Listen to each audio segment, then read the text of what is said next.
Are you ready to lose those love handles? Do you work hard to stay in shape and eat healthy, yet you can't get rid of stubborn fat? Now there's a clinically proven way to help you look slimmer without surgery or downtime. It's called Sculpture. Sculpture's innovative procedure destroys fat in just 25 minutes with visible results as quickly as 6 weeks. Sculpture sounds amazing, right? Check it out for yourself by clicking on the banner or go to goodbyefat.com.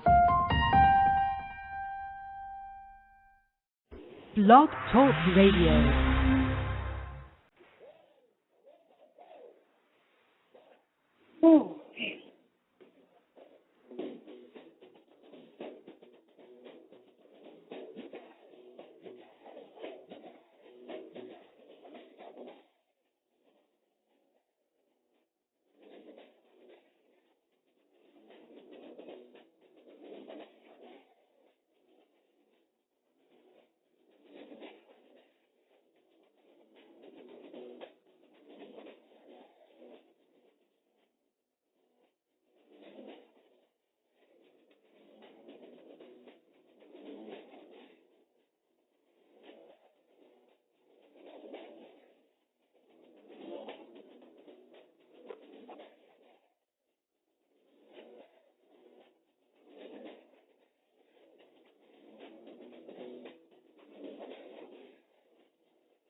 Peace. Good evening, everybody. Welcome to Silver Alert Rising. This is your host, Asha.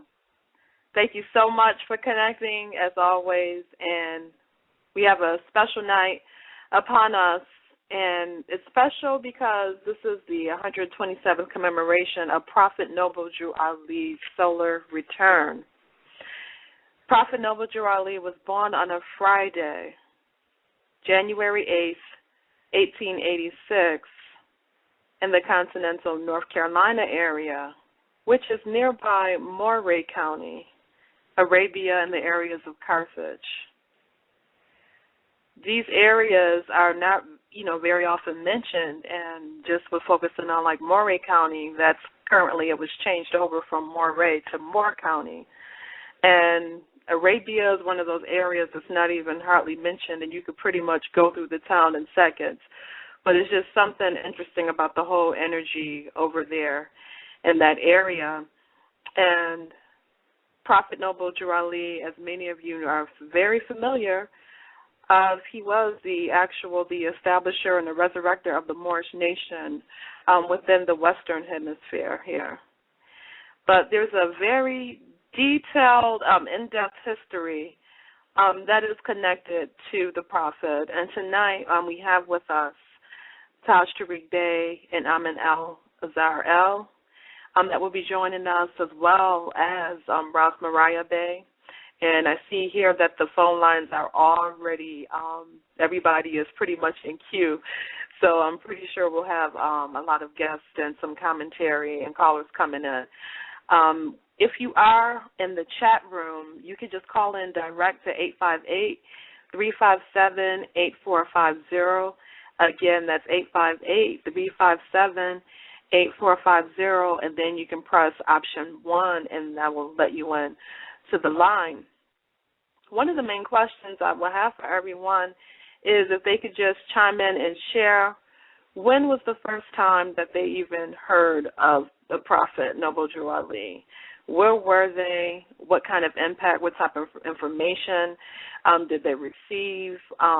What trigger did they actually experience? And when I say trigger, I mean, sometimes when you hear a story, especially if there's a key that leads you to dig into deeper in history, it's certain things that actually go off on the inside, like eternally, as far as like a aha moment, inspiration, clarity, things of that nature. So if all of you that's on, do chime in, even if you have never called into Silver Alert or spoke online on air before. I would like for you to do so, because, when I think about 127 years, I'm thinking 1886, for the Prophet to come and to bring that message that he wanted to deliver to the Asiatics in regards to the truth about their birthrights, their heritage, and nationality, and then for 2013 to be upon us, and that information is ever so clear,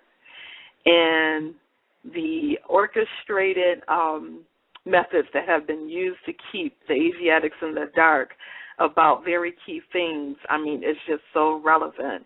So I would like for all of you to call and just chime in and share, your testimony on what you have bear witness to. And before I bring on a guest, I should also mention that, the top prevalent writings that the Prophet is known for are the Divine Warning for the Nations, Message to America, and the Prophet makes a plea to the nations, and also to the Holy Quran of the Moorish Holy Temple of Science. And also, too, I should say make mention of the 101s, which is the questionnaire that has 101 questions that provide clarity, and it's actually a teaching tool to gain more insight about what the Prophet had brought. Also, there's an excellent book by Mariah Bey and Taj Tarik Bey, and it's called Addressing Misunderstandings of Purpose Concerning Sheik Sharif Abu Ali and the Moorish Divine and National Movement, and that book can be purchased at RV Bay publications, and also the documentary Noble Jurali, Prophet of the People, by Turtle Gang and Sabir Bey Productions. And that can actually be watched at no cost at turtlegang.org. So, there's several different resources, but one thing that I have found from just reading, like, the Message to America and the Divine Warning, I should say the Divine Warning, the Plea to the Nations, it's jam-packed with so much historical data that there are so many keys that will actually lead you to go in and you dig further and further and find out more information to get more of an in-depth view about Prophet Noble Jurali. And what you will find is that in addition to being, the prophet, a Sheik, an Egyptian adept, you see where he was a mastermind with dealing with economics, a metaphysician, health, skilled in civics, an international and national diplomat. So just, as, Moorish science is very Rotarian in complexion, the actual model of being holistic is embedded in what Prophet Noble Jurali had brought to us as a people. So without any further delay, I will be bringing on our guests.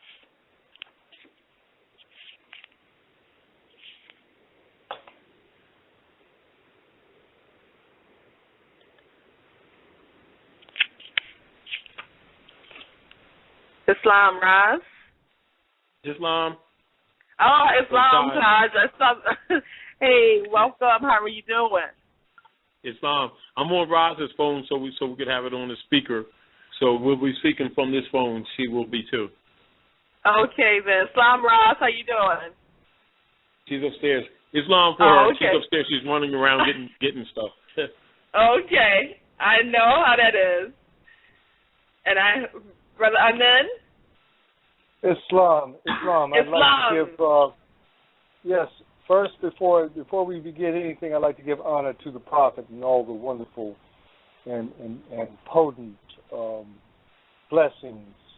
I shouldn't even use that term, but gifts that he has permitted us Asiatics here in the West. Yes. And I'd like to give honor to you, sister. I'd like to give honor to you and Brother Taj and Sister Roz and all the other researchers and workers in the field out here. Yes, thank you so much. Thank you. And, tonight I would like to address the life and the works of the Prophet, and then also to highlight several publications, so I should say several books that you have written. I see here Amen, The Passion and Resurrection of the Moorish Hiram. Definitely want to go into detail with that, and Taj addressing the misunderstandings of the purpose concerning the Prophet and the movement. Because I have to tell you that, after reviewing the materials, it's just such an in-depth wealth of knowledge that it seems like right now, like on the outside coming in, like if it's a new person that may not really be familiar at all, they may not get the whole gist of the picture about the Prophet and what this movement is truly about.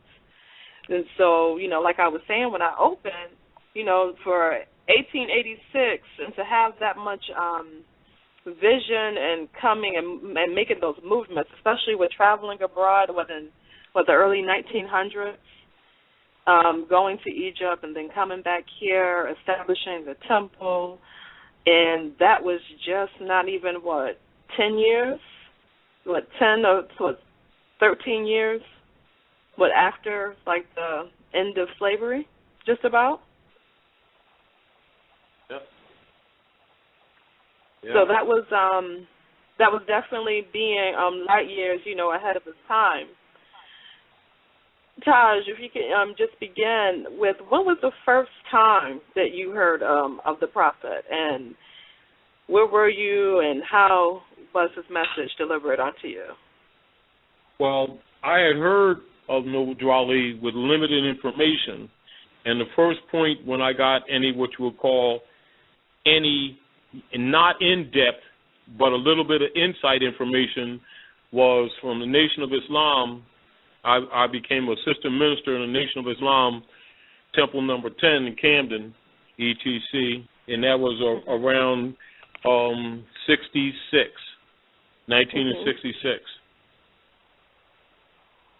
And that was the first time I got anything in depth. And then upon seeking to find out more, everybody got persimmon lips. You know, once you start digging, everybody started getting quiet. Mhm. But that was my first insight on Udrali in the year 1966. Well, so during that time, I mean, were there like ample amount of temples around in addition to like the Nation of Islam being present? Yes, because the Nation of Islam, which was first the Temple of Islam, came out of the Moorish movement. It was a break-off during the early periods of what they call the Great Sellout in the late 29, 30 area. And actually that was established in around between 33, 34 area. And it originally was the Temple of Islam, which was a break-off from the Moorish movement after it was infiltrated.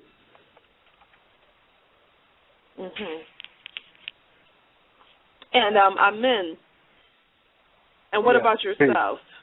Mhm. Well, sister, I came much later than Brother Taj, but however, I did take that same route through the Nation of Islam. I think that was pretty much a fundamental route that a lot of us, I think Brother Taj is sort of like in my age category too, that we took during that period. And everybody was talking during the 60s and the 70s and the early 80s, as a matter of fact, about revolution and black power, and we were using that term black and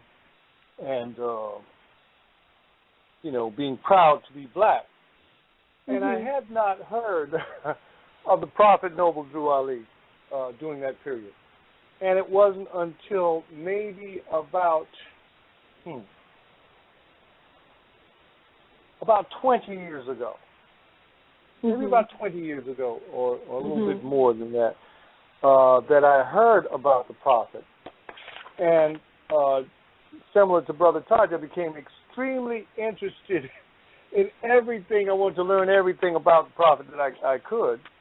I did formally join a temple in Newark, but I'll tell you what the consequence of me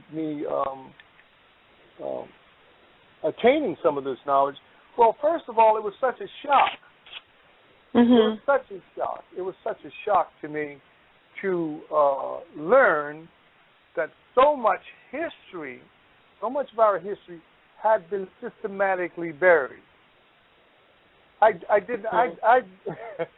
I can credit these adversarial people who've done this with something, I can say they did a pretty good, profound job in hiding truth in plain sight, hiding a whole lot of truth in plain sight. And I became like extremely, I got angry, as a matter of fact.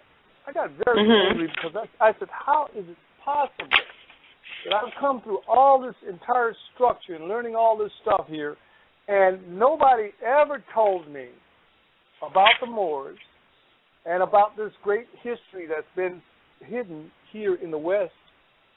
I didn't understand it. And let me tell you, I'm going to give you a quick little thing, and I'm going to get off here, is that for some reason, when I went to college in the very beginnings, I studied Western Civilization 2 instead of Western Civilization 1, initially for my associate's degree. And during that period, that was up to date, I think, from the 1800s on forward. But when I got into, started to pursue my bachelor's degree, I had to go back to Western civilization, and everybody was just puzzled as I was as to why. Well, why would you take Western civilization too? I said, well, I didn't do it. It was just on my, this is just the way it was arranged. And here it is. I came equipped with all this information concerning this great new knowledge that I had been gaining about Moorish history and Moorish science. And we get to this portion in Western Civilization 1 where it's talking about the Moors or the Saracens and the Moorish history and stuff. And it actually literally had about 2 or 3 paragraphs in there on the entire history of the Moors. Mm-hmm. And I challenged that. I challenged that. And when I challenged that, the professor turned about 3 shades of different colors. He turned beet red at first. Mm-hmm. Then it seemed like all the color drained out of his face. He turned really white, like it was going to pass out. Then he turned bluish color. And then he left his podium, and he came down to me. And it was another sister I had been sort of like sharing some information with. And we were sitting in the center of the classroom. He came down from the podium, and he stood by me, and I never forget. And he says, please. He says, please. He said, please. He said, what you're saying is very, very poignant. It's a very important point. But please, just allow me to get finished with what I'm doing here, and we will talk about that a little bit, right? So I said, okay, well, I agree, yeah. And so he finished with his dialogue and going on through the rest of the histories and et cetera. And it's coming to the end of his session, and he walks back down from his podium back down to me. He says, stay after class. I said, well, we do have some other classes. He said, just stay. I need you to stay here. I need you 2 guys to stay here. Mm-hmm. So I stayed. We sat there. Mm-hmm. And he told me something that was extremely revealing. He says, I cannot tell you about Moorish history because it's not on your curriculum. He told me that this is a matter of grave importance for you to understand. This is a European telling me this. He said, this is a matter of grave importance for you to understand. And he said, if I made a public declaration and started to teach on this subject, he said, I would be immediately fired. Now, this is at that is something else. School here, right? This is a renowned school here. And he told me that he would be immediately fired because he cannot do this on a public forum. And then he started to tell me a little bit about the history and stuff. And I'm saying, like, here's I got these 3 wonderful books about the Moorish Empire. I've heard about the Roman Empire, and we talk at length about that. And I think that this is unfair that you devoted such a minuscule. He said, well, I didn't do that. He's saying this is the curriculum that has been designed for all the schools here in America. So when he said that, I understood that we had a big task in front of us. Mm-hmm. I like to say that, and I felt so relieved and just to know that there's just a wealth and a world of information for us to uncover. Thank you, sister. You're welcome. Thank you. You definitely said that right. But I see that he was just, pretty much honest with you, and he didn't actually go into that mold to act as if like he wasn't aware, or as if he was just being dumbfounded about the situation. He was very aware. Very aware. In fact, he gave me some pointers. He pointed me in some directions to where to look in some places for some information, which was very helpful. But he did this, like what we say on the DL.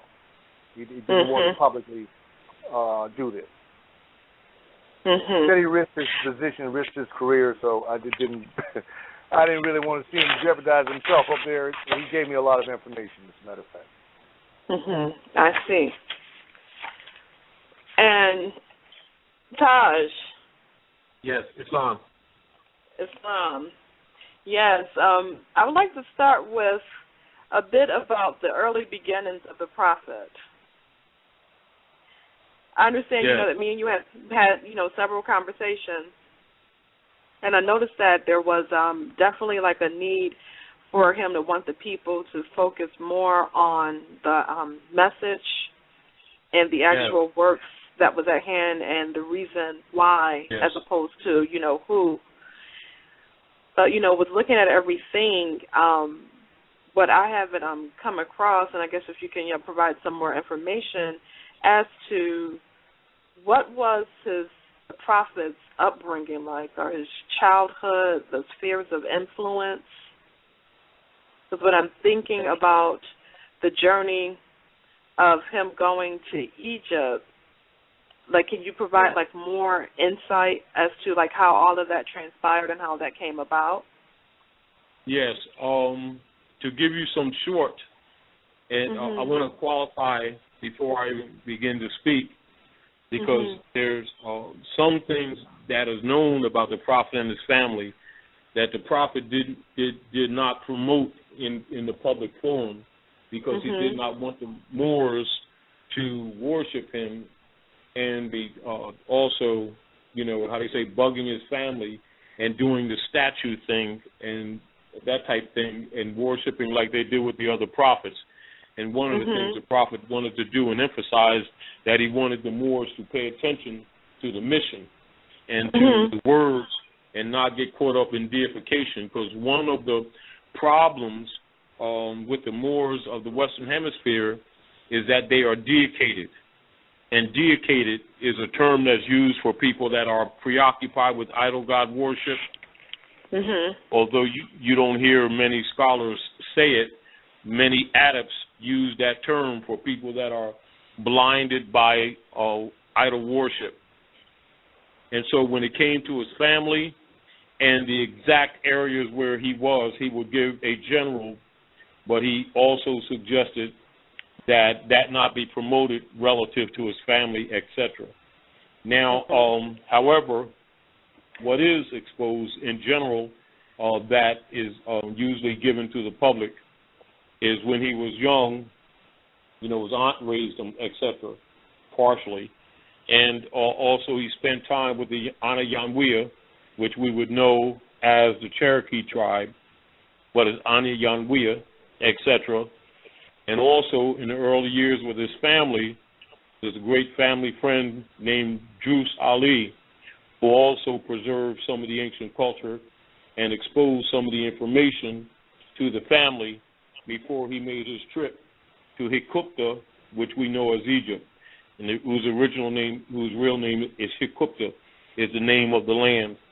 Now I'm talking from a more of an Adept degree now. Like the masses know Egypt, but yet those who know better, that's a sociological term, and it's actually Hikupta. And he was also taken into the chambers, the deep chambers of the pyramid, and charged with the mission of finding his way out. And this is one of the tests that is often given to prophets for ages, for thousands of years, etc. And, of course, when he came out, he was given keys as far as information is concerned. Also, he came back with the mission of resurrecting the Moorish nation and giving a background of the history of the great Super Devere, and that is dividing of the land between Ham and Cush, and some of the ancient history, which was later verified also in the records in the Yucatan, etc. And that is with the Moorish Empire, or what is known in your secret societies as the Great Masonic Secret, and that is what is codified as the term the North Gate, which is the term that is used cosmologically to describe the heartland of the Moroccan Empire, which is North America. And so in your many secret societies, they use the term Keepers of the North Gate, which is a codification of the occupation of the North Great Empire by foreign entities, etc., i.e., European colonists, etc. One of the functions that the Prophet exemplified is that we here in North America are suffering from mental slavery. And so, again, a lot of the detailed information, even though it's known by many adepts, is not promoted because it's a distraction and because our people are dedicated and always looking for something to worship. It is purposely reduced as far as an information base is concerned. So you'll hear just generally he was raised with a tribe of Cherokees, etc. Got fundamental knowledge from Jus Ali, also with his family, which was a family friend. Went to Egypt, went beneath the pyramids, came out, was dubbed the prophet, brought back the knowledge, 1912, and immediately set up the old Canaanite temple for the redemption of the direct heirs of the world's largest and most ancient estate, i.e., the direct descendants of the ancient Moabites. And the modern name of those ancient Moabites is Moor, or Moroccans. The ancient Moabite nation is a matriarchy, and its descendancy into the Moorish nation is because of the flavor of the patriarchal principles that was adopted by the Moabite nation. And so the Moorish nation and the Moabite nation is one, except that the original Moabite nation is a matriarchy, the Moorish nation is a patriarchy, yet the same nation.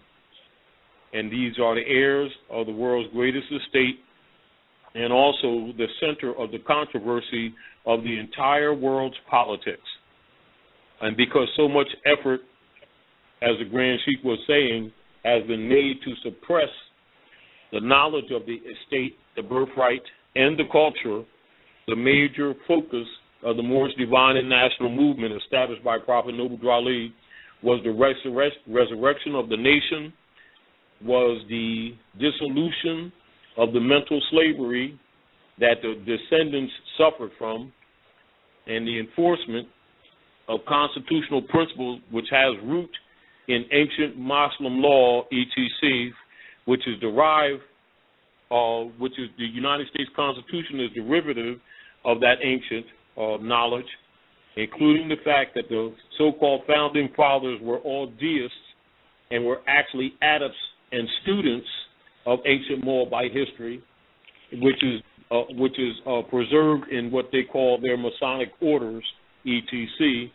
and the foundation of the ordinance and also the Constitution, the constitutional principles that are embodied also in the entry, or what's called a preface of the Declaration of Independence, comes from that high moral or loyal principles that is founded in ancient Muslim law, etc. So as a foundation, basically, that's the foundation of information from which most come from as having a foundation knowledge of the purpose of the movement. And comparatively, when information is received or any history is received or any jurisprudence is examined, those are principles by which one can measure in order to see whether or not the dispensation of said information is true to cause and in harmony with what was founded by the Prophet, etc., for the redemption of the Moorish nation and the descendants of the great estate, or what is known commonly as the lost estate, etc. I see. And when you spoke about Jus Ali, is that Jus Muhammad? Yes. That was actually from Egypt? That was a friend of his family? Yes. And then you also have to put in the concept the way the people see things now is not the way things actually are, because when you're talking about Lower Egypt, you're also talking about the Tennessee and the Kentucky area, which is called Little Egypt of the West, which is also referenced by Abraham Lincoln in his speech. But as you also understand, the masses think that Egypt, as they know it, is only on one side of the water, and yet in the ancient history, that is not true. Mm-hmm. You have Hikupta of the east side. This is, and it must be taken into context of the great super devere that took place before the great separation, before the great earthquake. And so most people will measure the geography of the history from the perceptions as they're receiving in the history books in contemporary times, yet in ancient times, the land mass was connected, and pretty much areas that were oceans now were rivers then. So the history goes back thousands of years. Mm. And so this is why when archaeologists do a lot of digging, like in the Tennessee area, right, and, the old Kentucky area, they'll find old Kabbalistic and Hebrew street signs that are, 100 feet down or something like that. Mm-hmm.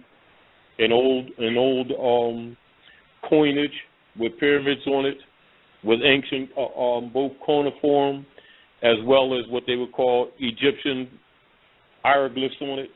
And a lot of times they'll say stuff was imported or done in trade, when the real deal is the culture was on the scale of the planet and not sectional the way that's presented in history now. And so mentally, when people look at history, according to European dispensations, they look at the mentality and they look at the culture of the people as being separate, when actually we peopled the whole planet, and we've been trading on this planet for multiple thousands of years. And what they call ancient history is really modern history to us. It's just that we've lost the knowledge of ourselves.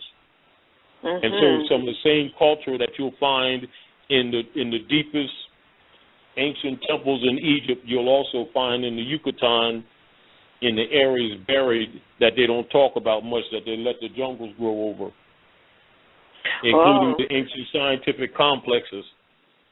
And this is well known by archaeologists, including artifacts, etc., and drawings in the Grand Canyon that are similar to, and a lot of the same that you find in what they call Egypt today, some of which is even older, right here in the Western Hemisphere. Yeah, I see that same thing too in South Carolina, with the emphasis on Paris Island. Yeah. There's a book, it's called Down and Dirty Archaeology, and they talk about the finding of all of this ancient Moorish pottery. But it's just interesting today that the whole island is now taken over by the Marines, and people, it's pretty much closed off to the public. So yes, and even and in harmony with what you're saying, also, one of the books called Forbidden Archaeology, which is one of the one of the most important archaeology books that's used by scholars and researchers around the world, but it's not necessarily popular with the common people, because usually most scholars have it and professors, but like the brother said, that kind of literature is not allowed in the schools and the colleges.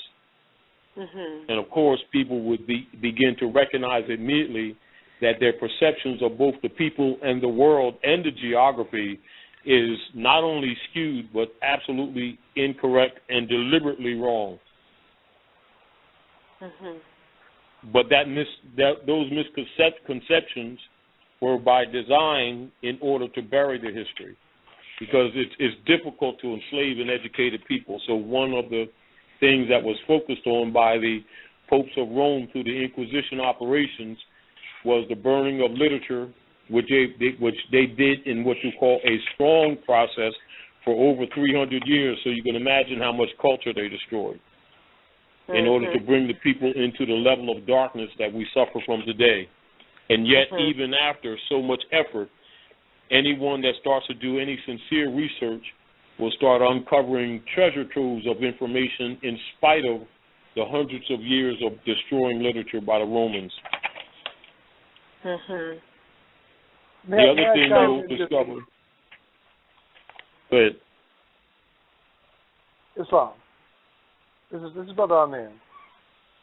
Brother Taj, and yes. Sister Syntasia. Syntasia, yes. Also, we might know that there are pyramids all over the world. They're structured in China. There are pyramids in the Yucatan, just like you're saying. There are pyramids at one point. Luxor, the temple in Luxor, the temple in Memphis, and etc. These were grand lodges, and they had these various attached subordinate lodges all around this entire globe here. And the half hadn't been told. Another good book to research is written by one of our scholars. It's called When Rocks Cry Out. I don't know whether you brothers are familiar with that, which is a very interesting thing. I just wanted to put that out there too. Yes. And another thing too, also recognize right in harmony with what you just said, Grand Sheik. Memphis, Tennessee, see Little Egypt. Yes. You see Memphis. Yes. Yes. Yes, it's not accidental. And you know something else also, and National Treasure, Book of Secrets. It talks about the Grand Canyon. I mean, Yellowstone, I think it does, and the Grand Canyon. I think it mentions both of those. They found artifacts dating back tens of thousands of years in there. As a matter of fact, I've heard that the monuments that were carved into the structure up there actually were placed there to deface the mountaintops because there were so many hieroglyphics on that portion of the mountaintop pertaining to our ancient history.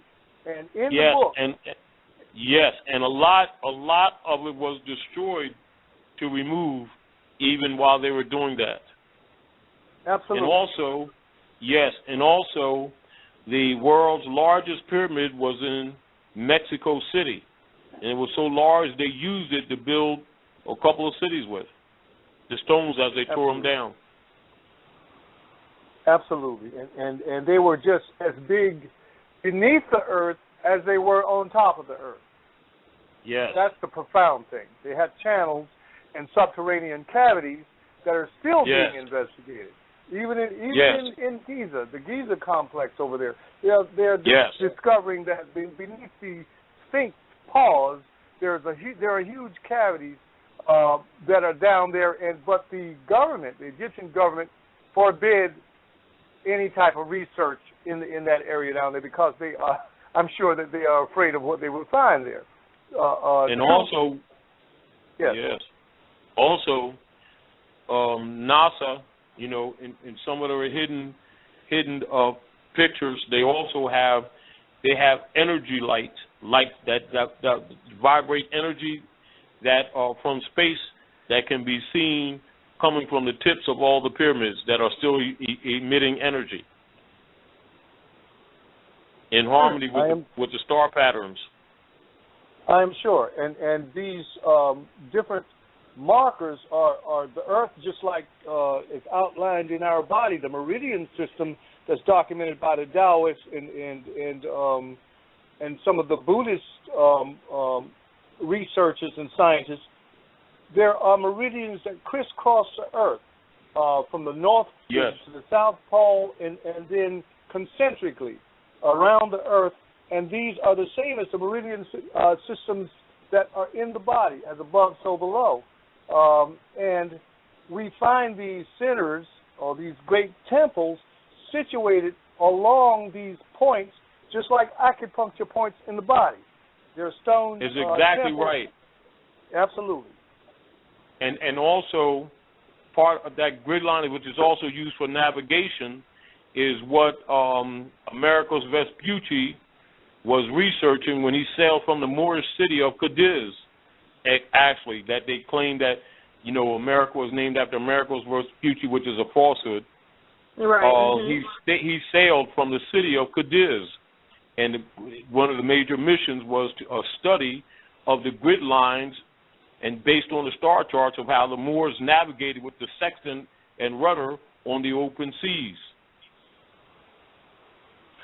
Absolutely. And that's what they was actually studying navigation. Not finding a new world, they were studying navigation, star charting.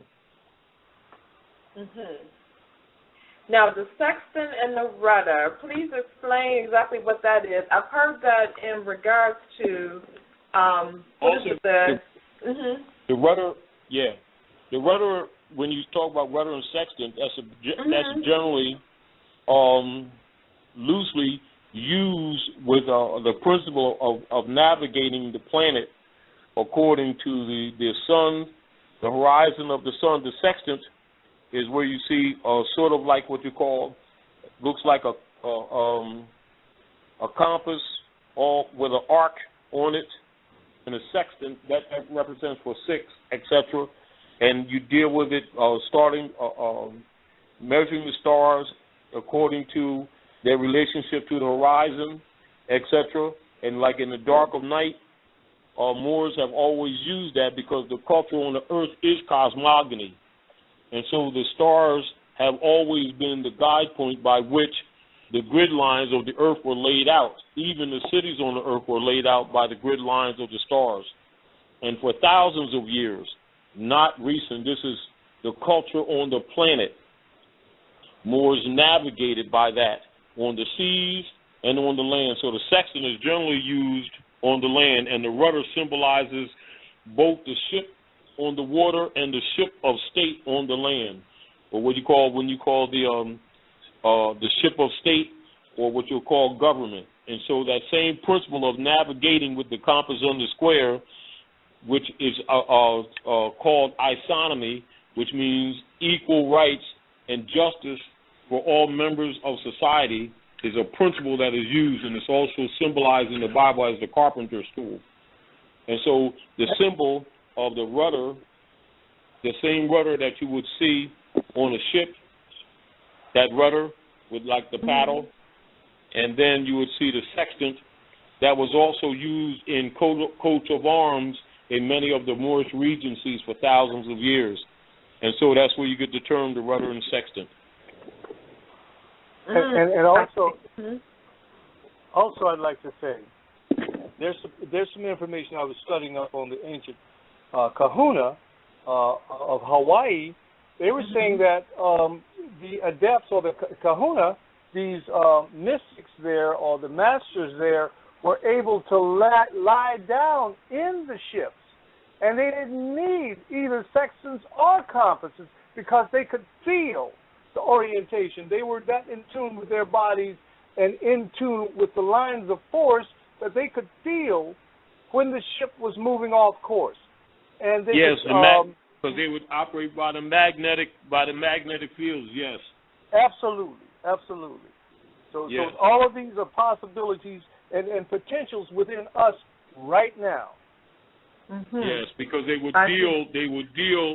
were more in tune with dealing with which is known as the supra-conscious mind, which is often spoken of in your different chambers of your mystery schools as the third heaven.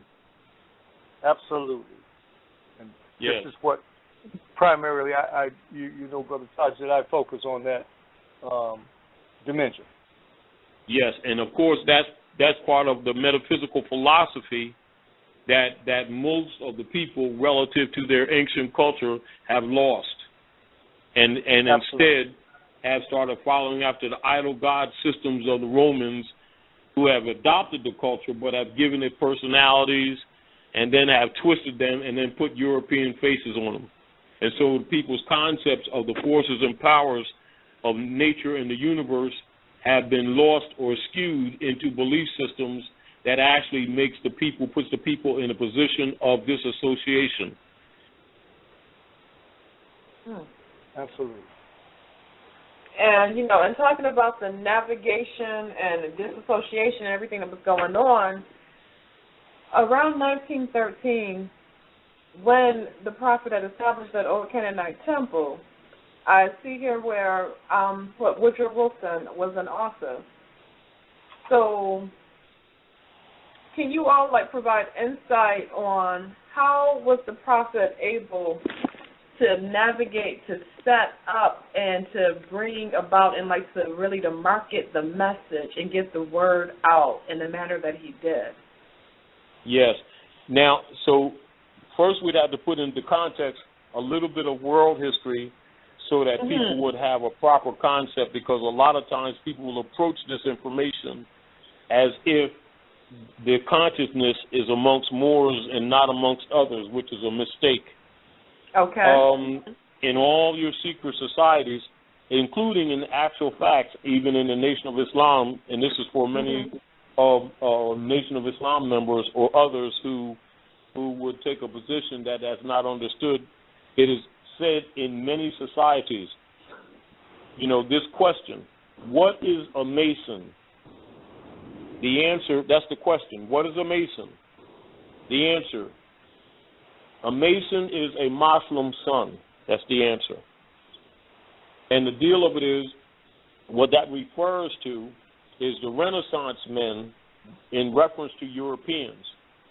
And Renaissance men are those Europeans in Italia and in Andalusia, or what is known as Spain today, whereas the Moors in the 12th, 13th century to the 16th century brought into Europe what is known as the Renaissance, which means to be born again, the science and culture of the ancient Moabite Moorish nation, etc., and that includes arts, letters, what is known as the several liberal arts, agriculture, architecture, mathematics, algebra, trigonometry, calculus, horticulture, cosmogony, cosmology, anatomia, etc., all of the sciences, and letters, arts and letters, and this is known collectively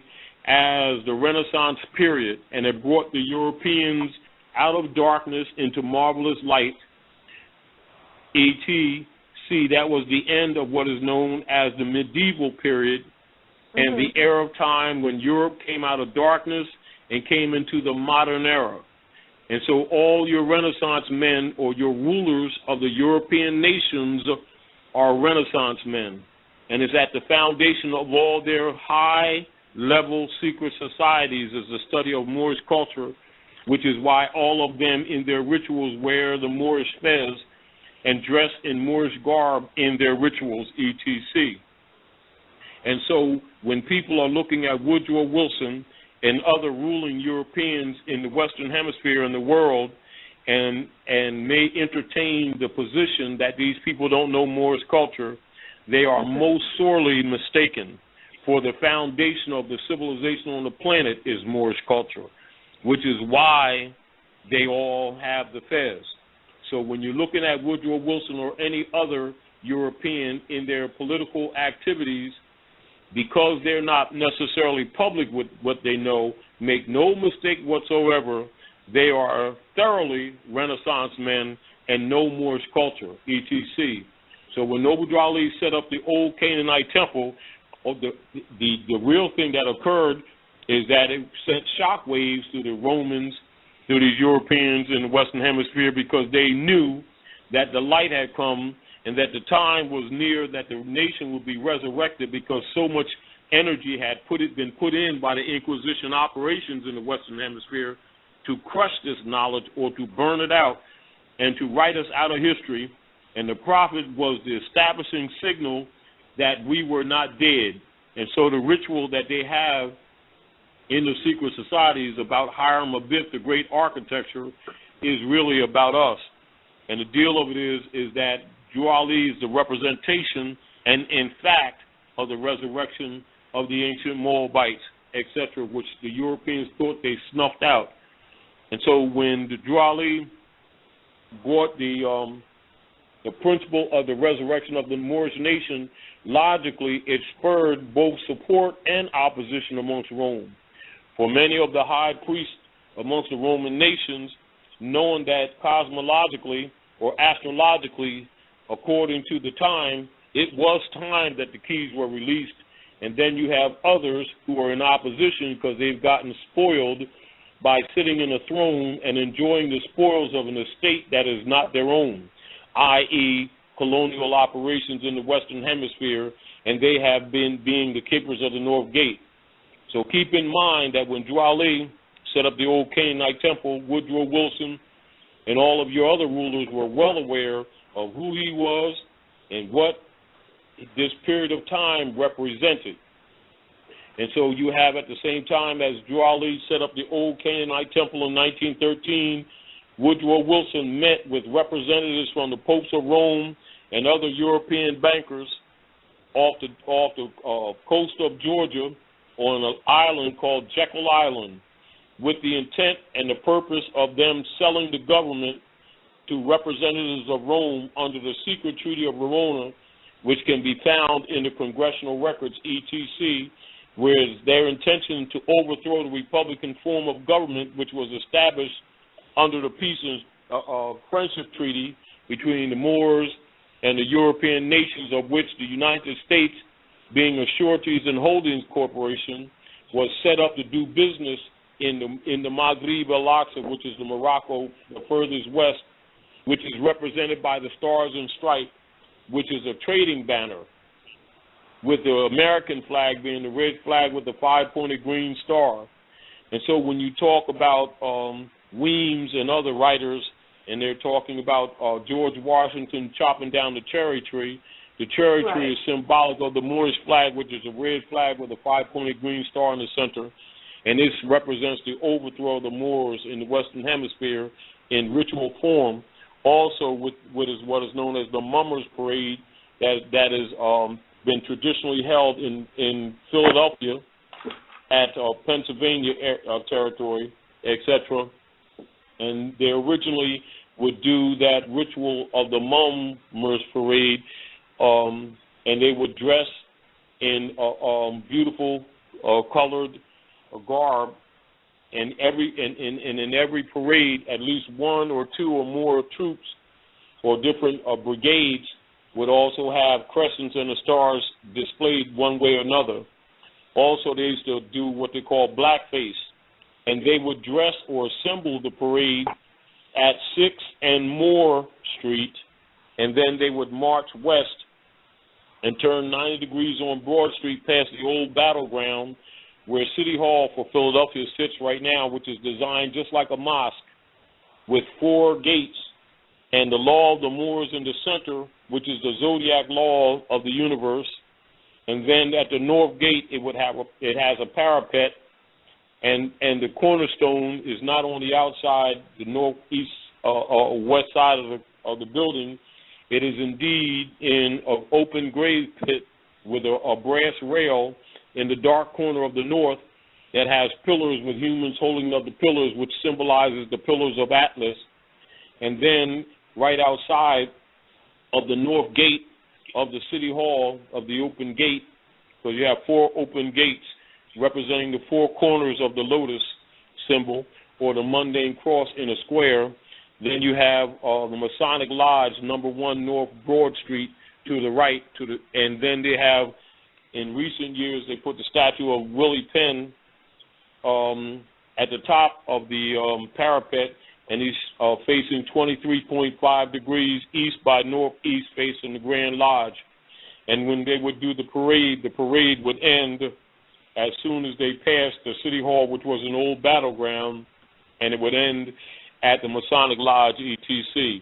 And that Mummers Parade in celebration of the fall of the Moors. And so, and also in 1913, as Noble Drawley set up the old Canaanite temple, and Woodrow Wilson elected to try to sell the government to the popes of Rome off Jekyll Island, and that is when mortgages and liens began, and that's when they started creating these deeds and stuff. And so prior to 1913, mortgages and stuff like that did not exist in North America. So everything that you see that has been put bureaucratically enslaving the people in this day happened to be counter moves made by the Romans or the Europeans occupying North America and countering Noble Drawley, including in about 1916 And after they met with the Popes of Rome, then they set up the Federal Reserve, etc., and the Inquisition Revenue Services later. And the Inquisition Revenue Services under the Treaty of Verona is used today as what is called the Internal Revenue Services. And it actually is the Inquisition Revenue Services for tribute to the Popes of Rome through England through that treaty. And so the Form 10 that people use today, the 1040 form that they use, is actually a tribute to England. And so the finances that people spend, that people are taxed in the name of the Inquisition Revenue Services with the 1040, is actually a tribute to England and has nothing to do with the streets or schools or preservation of anything at North America, but is designed to slowly drain the economy to put the people in absolute debt under the secret Treaty of Verona, and also use it as a basis by which the gold and the silver would be transferred to England and then split with the Popes of Rome under the guise of the secret Treaty of Verona. And so when you're looking at Woodrow Wilson and you're looking at the establishment of mortgages in 1913 and the liens, etc., you're looking at a counter move to Noble Drew Ali establishing the old Canaanite temple. Can I say something, Brother Taj? Yes. You're giving so much information here, and I'd just like to add in here that also we cannot factor ourselves out of the situation either, or those who look like us, because we had societies such as the Boule. This was the Society of the Overseers. Yes, Marcus Garvey is considered the forerunner for the prophet, and cats like W.E.B. Du Bois set up this Boule Society, or these talented Asiatics who sold out and actually did everything as agent provocateurs and infiltrated all of the movements and etc., and sought to be divisive and to rally support away from, or to direct or to redirect all of the energies and all of our scholarly energies away from such movements. And this is why... Yes, and you're exactly correct. So because it's virtually impossible for 5% of the population or 15% of the population to control 85% or 95% of the total population of the world. It's virtually impossible except through complicity. So we have to look at ourselves too, and we do have to, just like you said, and I'm going to use this term right here, Brother Taj, and I don't mean to be offensive, but we have a nigger problem. Yes, indeed. Yes, so that's a big problem amongst us. Yes, Go ahead, bro. Disassociation. Yes, as a disassociation. And then you can look, when you're talking about Du Bois and those of like ilk, you can look at the work that they was doing to try to legitimize the word Negro. Yes. As well as the Niagara movement, and this is where they murdered many Moorish women, cut their heads off, threw them over Niagara Falls. And when they had the riots at Niagara, because we used to go by those Great Lakes for thousands of years and meditate. That was one of our meditation points, and particularly with the women. And as you know, the ancient Moabite was a matriarchal society, and they had the riots in 7 and 8, and so they took over the Niagara movement, infiltrated, and overthrew it. And then they appointed a couple of Europeans to run it, and the Niagara movement became the NAACP. That was a great sellout, etc. And then they made sure in the charter of the NAACP, which is a corruption and an overthrow of the Niagara movement, and then they made sure that in the charter, it was written in the charter that they could never own property. So I'm in harmony with you, recognizing the dirty stuff that they all did. including the boy and all the rest of them, whereas a lot of people who really don't know the real history are impressed with these people, not knowing that they're really overseers. This is also why it's important. Go ahead. And I just wanted to say, we're not, for those of us who are getting upset by this talk right here, we're not throwing the baby out with the bathwater because there's a lot of information and good things that they brought also, but they were playing double agents at the time. Yes, they had overseers, because the real issue is that this is our estate. And the real deal, we shouldn't be begging for anything. Don't worry about jobs, because this is our land and our estate. And it's under control of Europeans. Not only that, it's also important for people to know the Knights of Columbus Ku Klux Klan oath of 1854, Philadelphia, Pennsylvania, where you have your Members Parade, and also up until 1863 with the Knights of Columbus Ku Klux Klan oath in Chicago. And prior to that, the Europeans were not called white people. That's when they began to be called white people, which is a title that belonged to the nobles, having nothing to do with complexion. And so even today, when our people are calling the Europeans white people, at that point they're calling them sovereign, when that's a title that actually belongs to the Moors, the aboriginal indigenous people of the land, the true sovereigns of the land who have been overthrown. Absolutely. Now, you mentioned a couple of things there where you were speaking of with Du Bois really being in charge of justifying the use of the word Negro. So it was like during that time, they had schemes and stuff around to get that placed into people's head as their identity? They was trying to give it legitimacy, knowing that it's not the people's identity. Because grand efforts have been put into stealing identity. See, because without the people being in their proper person, like for instance, when you go into Noble Drew Ali's literature, say around 39, I think it's number 39, like in the questionary, and you'll hear said, how did the prophet begin to uplift the Moorish Americans? And it says by teaching them. No, but that's for 39. Yes. Yes, I don't. It's not 39, the number 39, but you'll see in the literature, in the questionnaire where it says, "How did the prophet begin to uplift the Moorish Americans?" And then it'll say, "By teaching them to be themselves." I think it's like number 16 in the questionnaire for the questions, Korean questions for Moorish children, which is one of the standard literatures for the prophet. And also keep in mind that the prophet always said, for those who doubt whether the programs that I have for the redemption of my people and the citizens is correct, go to those who know law. And then when you go into know law, for one who is being one's own proper self, it's the phrase in jurisprudence is in propria persona. That's when one's own proper person. And so one of the reasons why so much emphasis was put on black and Negro and all these brand names, which are known by law as nom de guerre, which means war name. This stuff was promoted by overseers because it would make the people in law non-descendable. Also, without a free national name, you could be classified as a stateless person.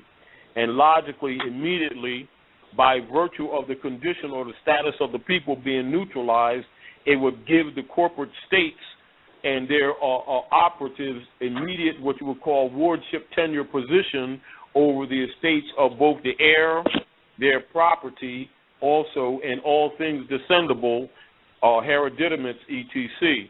And this also spurred the foundation upon which they constructed the marriage certificates, birth certificates, etc., and mortgaged them, and essentially over the years been stealing the estates of our people, since our people are declared non-descendable, particularly also by them transacting business in names that are not their own. So the strategy of them trying to legitimize the word Negro and black as if they were African nationalities, which were actually nom de guerre, if they could get the people to accept them, which they in time did, that made them non-descendable. However, unless a person knew jurisprudence and law, they wouldn't recognize the legal implications. but those who promoted those things knew exactly what they were doing. And this is also why it's important for people to study jurisprudence, etc., because a lot of people use the brands without a knowledge of what their legal implications were and are, etc. And so Negro, black, and colored in law are nom de guerre, or what is known as brands. And so a non-descendable people, logically, it would take only a couple of generations where they would become destitute and almost what you call perpetually in servitude, because they would never be able to accumulate what you call heritable wealth, i.e. what is usually referred to as old money. And so that created perpetual poverty or peonage in our communities. So from a legal strategy, that promotion of the Negro and black thing by Du Bois and all those guys were actually designed to make our people non-descendable. And then logically, from a law perspective, for one who is now becomes in your proper person, like in question 16, where it says, how does the prophet begin to uplift the Moorish Americans? And the answer is by teaching them to be themselves. Then they would become in propria persona. Then they would become in propria persona sui juris, which means they would have the capacity and the competency to be heritable, because an incompetent person cannot be heritable. That's another important thing. And so after Moors began to study themselves and become competent, they could receive their inheritance. And this is why so much emphasis was put on that by the prophet.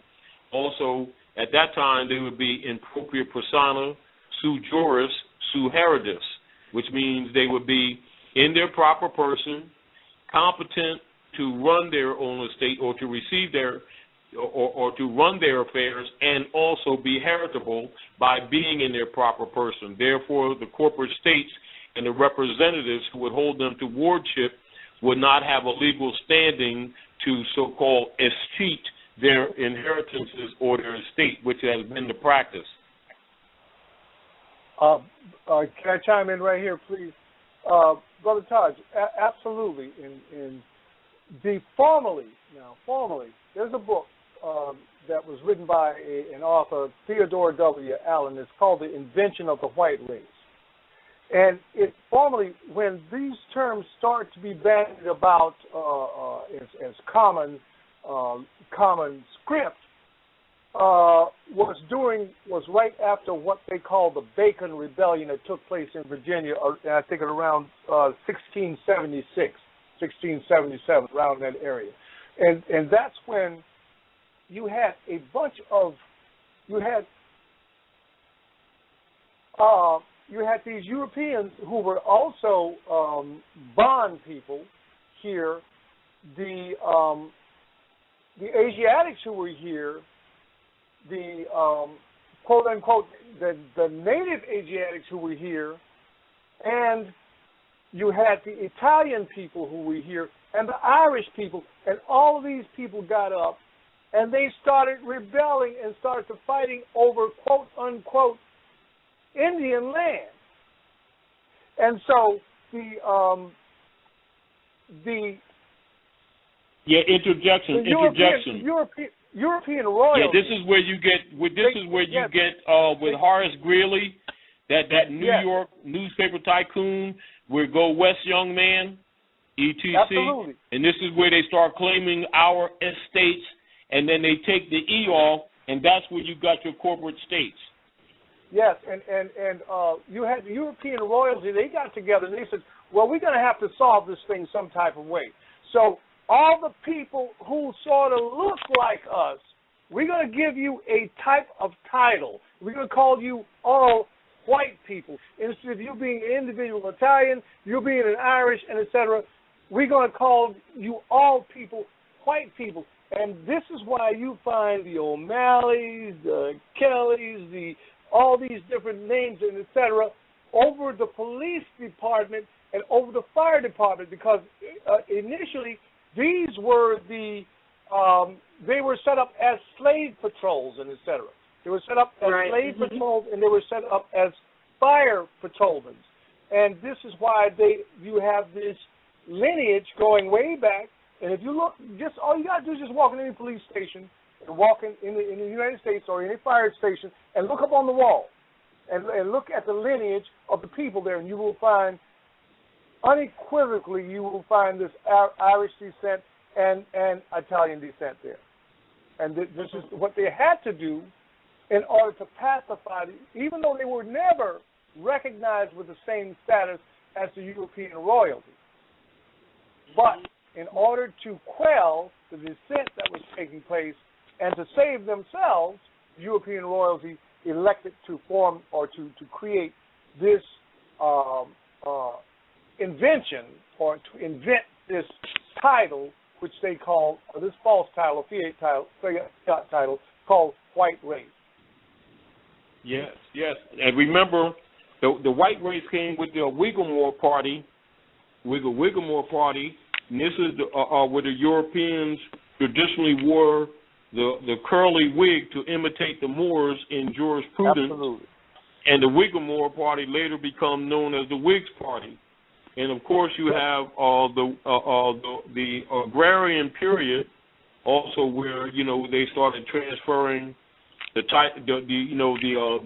allodial titles of the Moors' estates into deeds, etc. And so this is where you have the agrarianism that took place more succinctly around 1830, etc., where they started this conversion or claiming of the lands of the Moors, etc. And so it's very important where that process began, and of course it accelerated later on in that period,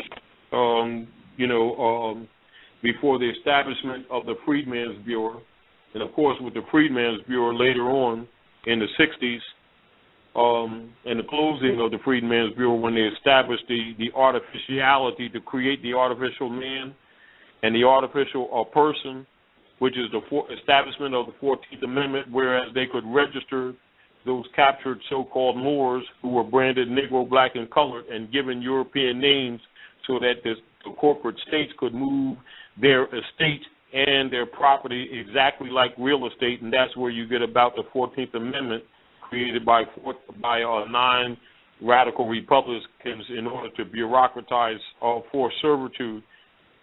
And again, this is where, again, they needed a lot of their so-called Negro church people guys, preachers, to promote that black stuff and to promote the Civil Rights Act, which was struck down by the Supreme Court as unconstitutional, with the creation of the artificial person and the 14th Amendment, etc., which has political reality with our people but has no political validity, however, which is a foundation that is used even to this day by Negro overseers to convince our people to agree to those brands which make them non-descendable.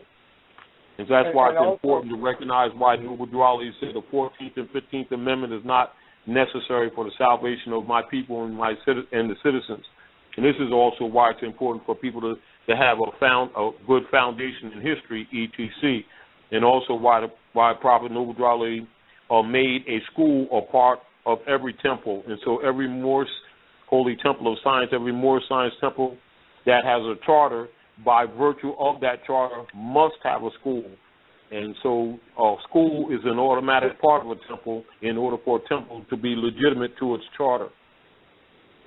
Can you all please excuse me 1 second, brother, because there was a couple of things that came to my mind. First, beginning with the whole thing about taking our people out of their appropriate standing from being appropriate persona. Now, during the keep in mind when saying that, appropriate persona is simply the law term that translates into layman's language as one being one's own proper person. Proper, that's a qualification. So a person being their own self or own proper person is appropriate persona in law. In common language, it would be any natural person being themselves and not trying to be somebody that they're not, which means they're not fronting or they're not faking.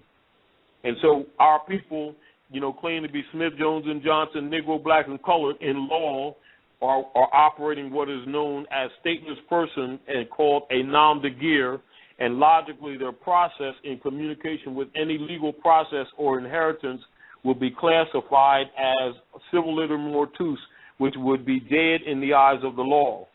The opposite in a legal perspective of one who is dead in the eyes of law is the legal term, in full life.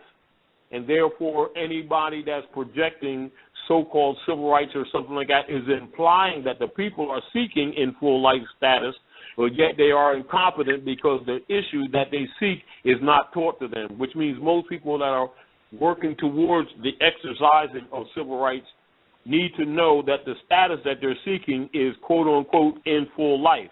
And the status that they're existing in politically is called civiliter mortuus, which is dead in the eyes of the law. And so you can recognize, just as Grand Sheik was talking about, how many of these so-called black leaders aren't really teaching the people the truth about the political conditions, because most of them are overseers, etc. But as soon as the people begin to do some research in both law and history, they will find these things out themselves, which is why you also hear the common statement by Noble Drew when he says to the Moors, study yourselves. And if you would ask me what to study next, I would say study yourselves. And it's over and over again as a standard in Moorish Holy Temple of Science, Moorish Science Temple of America, all Moorish movements and institutions. At the heart of it is self-study, and that's a requirement, etc. But you will see constantly that even while that is done, many of the people who have the knowledge don't tell the people of what the legal implications are, the lawful implications of them being non-descendable by not being national. That's why it's important for them to know history so they can understand the reason, the social, political, and economic reason, not just historical, why they should nationalize. Because without the nationality, they're classified as stateless persons. Yeah, like on that note, because there's a subtlety that I think maybe a lot of people may be overlooking, and I'd like for you to correct me if I'm wrong about this, but is it so that if you're not in your proper person, then like when it comes to even like petitions or affidavits and things of that nature, is it so that an affidavit of fact is really only truthfully valid when you are in your proper status? See, this is the whole deal. People can do a lot of what you call lawful or legal things that can be spot on in their nature and character, yet if they're not in propria persona, it has no standing in law. It is no different than somebody hanging up a surgeon sign and then not being validly a surgeon, then coming out, like say, for instance, somebody goes into this hospital or something like that, where these people have this surgery signs out all, in neon signs and neon lights saying surgeon, and then they go into the institution, and then the so-called surgeon has a bunch of rusty butter knives laid out on some dirty towel. At that time, they're not a surgeon or that they're a fraud. And it's the same principle that applies when our people go around the world calling themselves Negroes and blacks and not knowing that they're not in their proper person, and in law they would be considered dead in law. That's as an allegory that the average person can comprehend what that means in law. Let me chime right here for 1 second. Also, a point, a very important and poignant point, is that when the European arrived on this continent here, there were over 500 nations of people here speaking over 800 different dialects. And what happened was a stratagem that they used called pen genocide. In other words, they didn't physically assassinate all these indigenous Moors that were on this landmass here. They did a process. One of the things that happened was the Dawes Land Allocation Act that took place around February 8th, 1887. And this is also called the Dawes Act for short, or the allotment, the General Allotment Act. Now, this act was based on a concept which they called blood quantum. Blood quantum meant that only the lighter-skinned Asiatic Moors were entitled to receive land. The government was trying to give land back making an indication or a gesture that they were trying to give some of the land back to the native people who they had took some land from. And so they based it on blood quantum. If you was too dark, you was reclassified as Negro, black, or colored, and you were placed in that category. You were not considered capable of managing your land allotment. Now, a lot of people switched back and forth. A lot of people who were lighter-skinned people switched back and forth, and they did what they call a situational negotiation of status. In other words, they would be quote-unquote white sometimes and quote-unquote black sometimes based on what the government was offering at that time. Mm-hmm. So you have this going on also, which is good, which is important for us to know that they did a lot of different little underhanded tricks to divide us up and to destroy us. Most of the genocide that took place was not a physical genocide. It was pen genocide. They changed our status. And then look at this too. Mm-hmm. Yeah. I'm sorry. Because remember, status is everything. In society, across the planet, status is the first issue in law. And status relates absolutely to a state. And this is also why it's important for people to understand what proper person is, etc.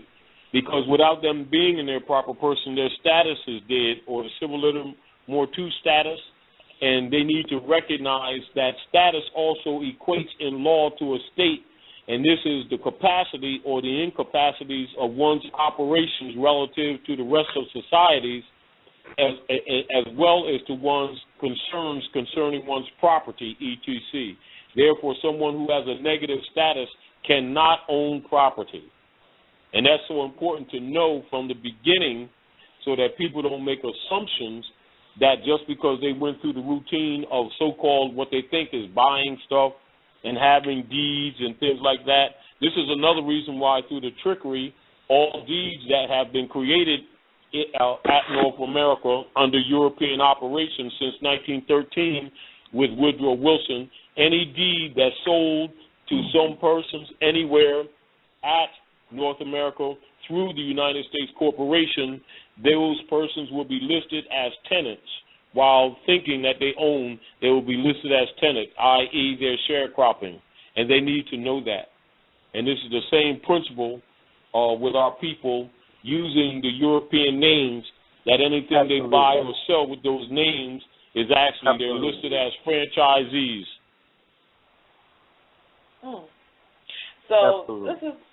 So this is why the prophet kept on speaking about bringing the people into the constitutional fold.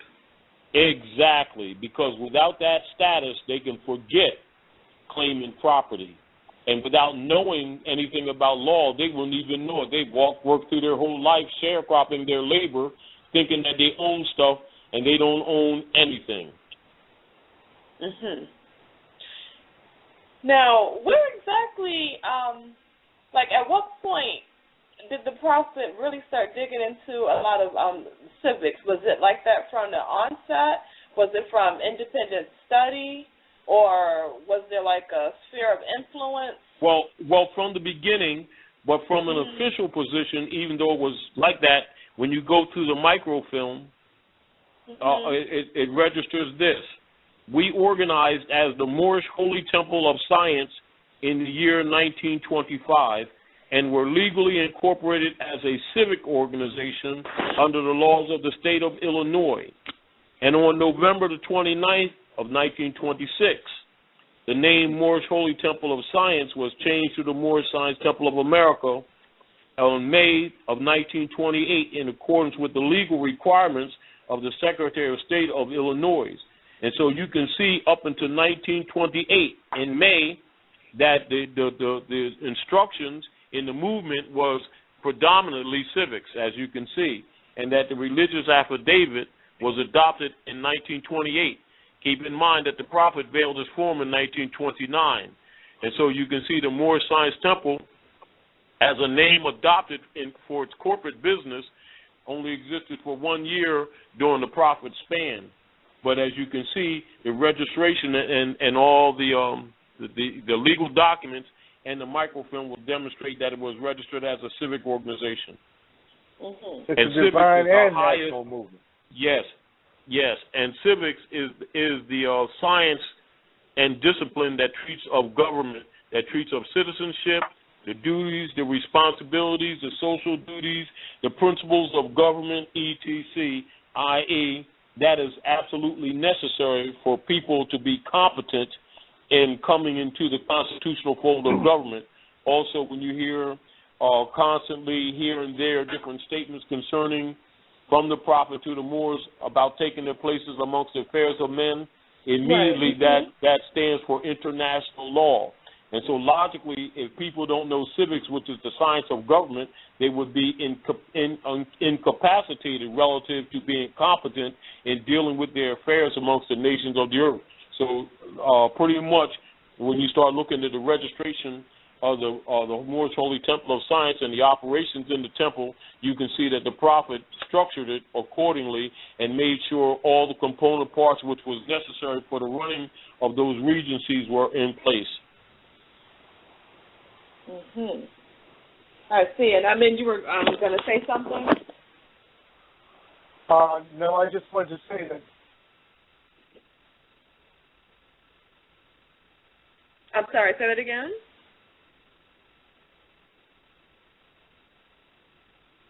Amen? I think his line went out. Taj, can you hear me okay? Yes, I can hear you. Oh, okay. I think the Amen's line might have went out. He'll probably call back. So with that in mind, Taj, because I guess I'm trying to just get more understanding, too, as to, when, prior to this being established, is it known, did he have particular mentors that were already established within government, or was it just or I shouldn't say just already established in government, people who were astute and around, or was it just commonplace that all of the people were pretty much already grounded in the whole essence of the science, following the petitions and their complaints and things of that nature? How did that all just come about, even before this was the actual Holy Temple of Science was established? Well, the real deal is just simply knowing the history, and this is back to the point of people either forgetting or not forgetting that when it all boils down, that these people who have been operating this government, i.e. the so-called United States of America, it is a private corporation distinguished from the land. And I think when people forget that, then they get caught in that gray area.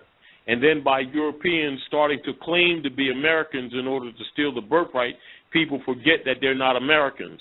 So when they start looking at the politics, they start getting confused because they're assuming things that are not true. One, that Europeans are Americans. Two, forgetting that the Asiatics called Negro, Black, and Colored are really the indigenous people. You see how it can get muddy real quick? Right. And then people not knowing that United States of America is a corporate entity of European nations that were sanctioned by the Moroccan Empire to do business at North America. And it itself is not the land, but they are a conglomerate of corporate entities, i.e. company businesses, European, that were given sanction or charter to do business at North America.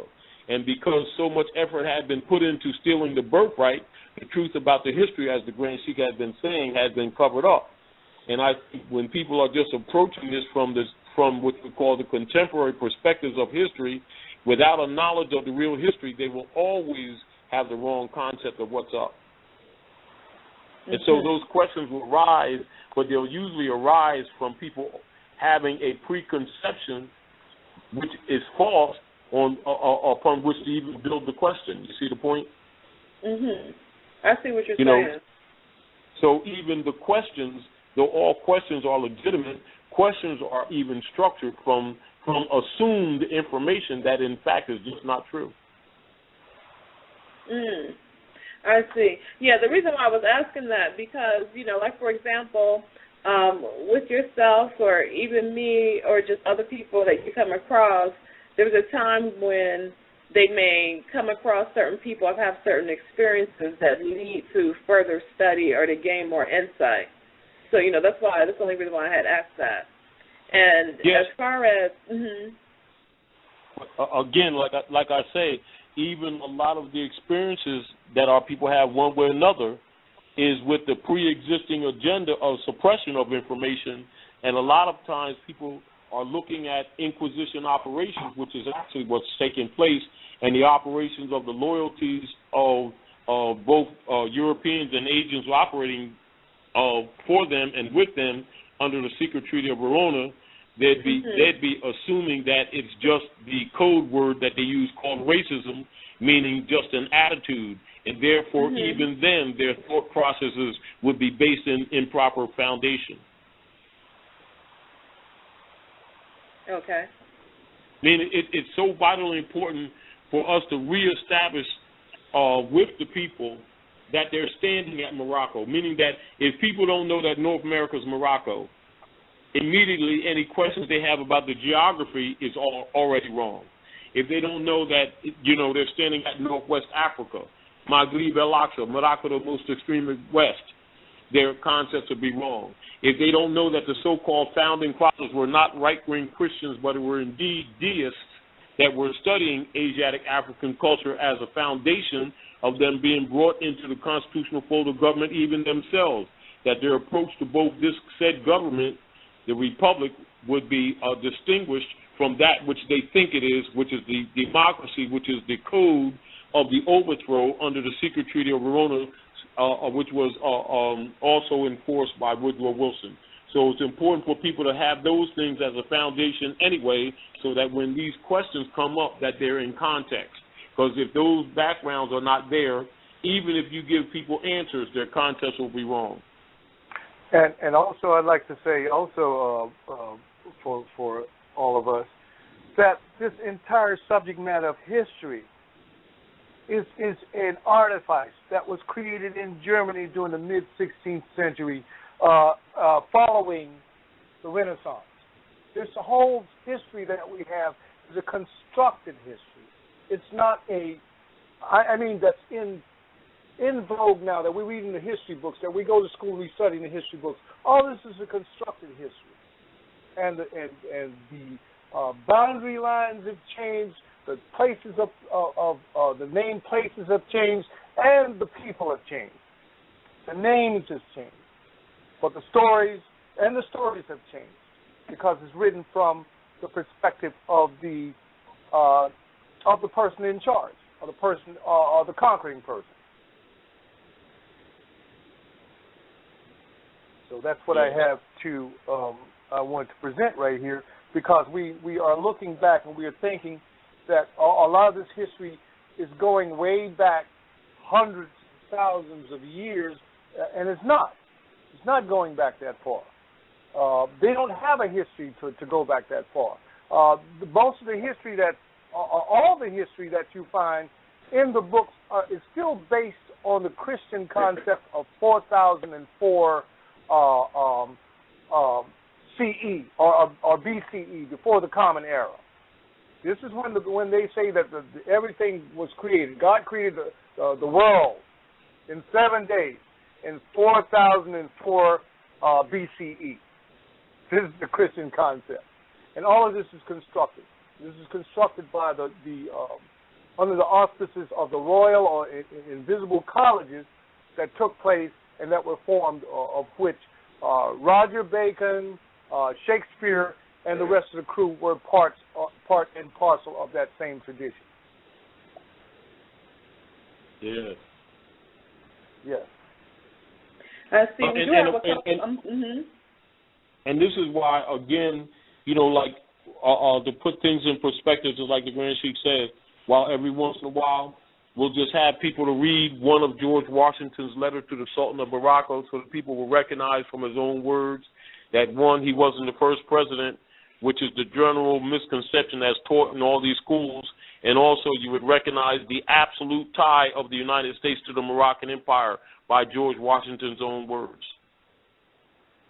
I mean, that letter alone is so revealing that it's really inexcusable for any so-called scholar to claim to the otherwise. And this is particular to any Moorish American or any Grand Sheik in the temples, etc., who avoids exposing that information to people, which means you don't need, even though they burned and destroyed a lot of information, it's still so much available information that makes this stuff indisputable, that is shameful, that the debate even exists as to anything to the contrary. Absolutely, and you know, our literature, what we have learned, what the Prophet brought us, present keys, and all we have to do is study, and we have to understand how more was said. It might not be M-O-O-R, it might be M-U-U-R, it might be M-A-W-R, it might be M-U-I-R. It may be under other contexts that we find this information, but we have to learn language. This knowledge is veiled under, there are 7 levels: anthropological, psychological, astronomical, spiritual, physiological, theological, esoteric, different dimensions to this information that is hidden under. And unless you understand certain keys and have certain keys, and you're not going to get the keys from the oppressor. You're going to get the keys from those of us who have done the research, those who are doing the research, and those who presented this information to us, even though we have people like Godfrey Higgins, right, he's a European, and I don't even know what happened to him, because he just sort of like he wanted to reveal everything, and he belonged to the Royal Society, but he like put a spin, he says but he used that term black a lot. And don't, like I said, we can't throw the baby out with the bathwater either. But he gave proper, he directed to the proper sources to set a lot of history straight. And we have to understand. We have to understand language. That understanding is called the language of the birds. Once you start to understanding synonyms, we start to understanding how words are used and the tone of words and understanding semantics. We really have to understand this from that perspective. And then we begin to when we go in any library or any place, then it just opens up. We can read through Masonic ritual and etc. and just get all this information because you got keys there. You have a certain type of alphabetical knowledge. We know the alphabets. We know the language. That language is called is referred to in esoteric circles as the language of the birds, or hermetic drift. Is even referred to as being hermetic drift. So it's a lot is based on our intuition also. On our intuition, you get a certain feeling. There are certain recurrences of key terms and key terminology, and they write in code. The people who are veiling this knowledge are writing in code. And we see a lot of movies. They're just spending millions of dollars or billions of dollars to produce some movies, and these movies have layers of information, and it's coded. And we have to actually study the sciences of semantics and understanding all these other metaphors and analogies to be able to understand logography and understanding logos and names and alphabets and etc. This is very important. It's very important that we get this understanding. Yes. So and that's in support of what the Grand Sheik just said. That's one of the most important things for us to recognize that, alphabet comes from Aleph Bet, or Aleph Bet, and Aleph Bet is really the first and the second glyphs of the Kabbalistic Aleph Bet, or what you call alphabet, sometimes referred to as the Hebrew Aleph Bet.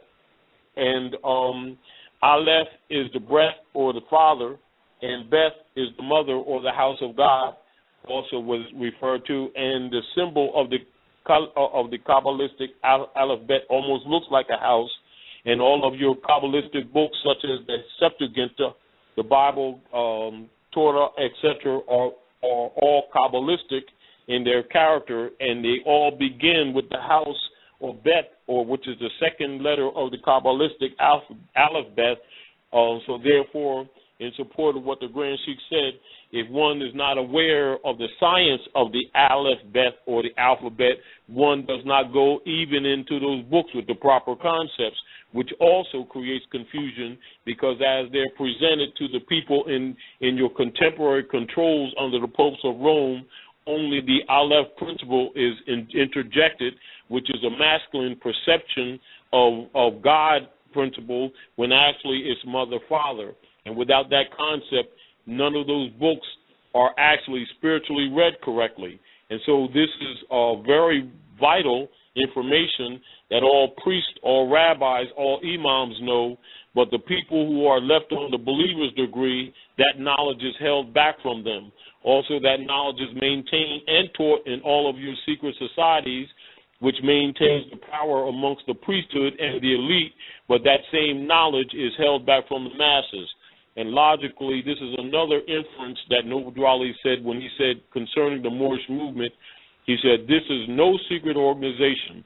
I have pulled the covers off of all secret organizations. And this organization has a Rotarian complexion, which means universal in character. And he also said, I am a universal prophet, and my philosophy will be universal. And so even when people are reading the books, if they're not aware of the Kabbalistic background of all of the holy books, their concepts will be wrong, because they were being presented to them from what you call a Niceno-Constantinopolitan creed perspective that the people know in this day as Christianity, when really it is not really dealing with the Christ degree, but is dealing with the political systems of Inquisition operations under Pope Innocent III and his Inquisitor General Thomas de Torquemada for conquest of the world. And so where the average person looks at Christianity as a spiritual system, the real politics is that it's actually an operations of world conquest under the popes of Rome for deceptive purposes, etc. And it is known by all scholars, and that it is not so much a spiritual development system as it is a political conquest system. And that has nothing to do with the sincerity of some people who call themselves Christians who don't know the real history. And so it's important to know the alphabet, or the principle of the Kabbalistic nature of the alphabet, in order to even look at those books and have the proper perceptions of both the metaphysical, microcosm and macrocosm principles that are dispensed within the text of them all, including the structure of the body, the chemistry of the body, the alchemy of the body, and the relationship to the energies of the planet, etc., and laws of nature, including the glyphs of the alphabet being placed upon the body that has a correlation with the actual structure of the Bible, and the body, which is expressed in the Bible. So when you're looking at the Bible, Quran, etc., the Torah, etc., understand that they're cosmological and anatomical in character relative to the building of character, also the nature of the tree of life, which is the structure of the bodies as you come from the spirit plane to the aggregate form upon which the philosophies and the stories in the Bible are built to. And so if a person is not aware of that, their perceptions of the books would be wrong too, and that's a known factor. So I give full support in what the Grand Sheik is saying. Without knowing the truth of the alphabet and alphabet and understanding that philosophy is structured into it, if one doesn't know that, one reads the books improperly.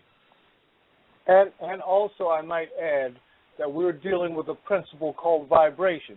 It's one of the 7 Hermetic principles. I think it's the third of the 7 Hermetic principles. We're talking vibration. Vibration underlies the entire manifestation of this entire cosmos here. And understanding words and the use of words affect matter. All matter is vibration. And the words are vibration. The certain vibratory tones that we use with the words affect matter and affect the physical body.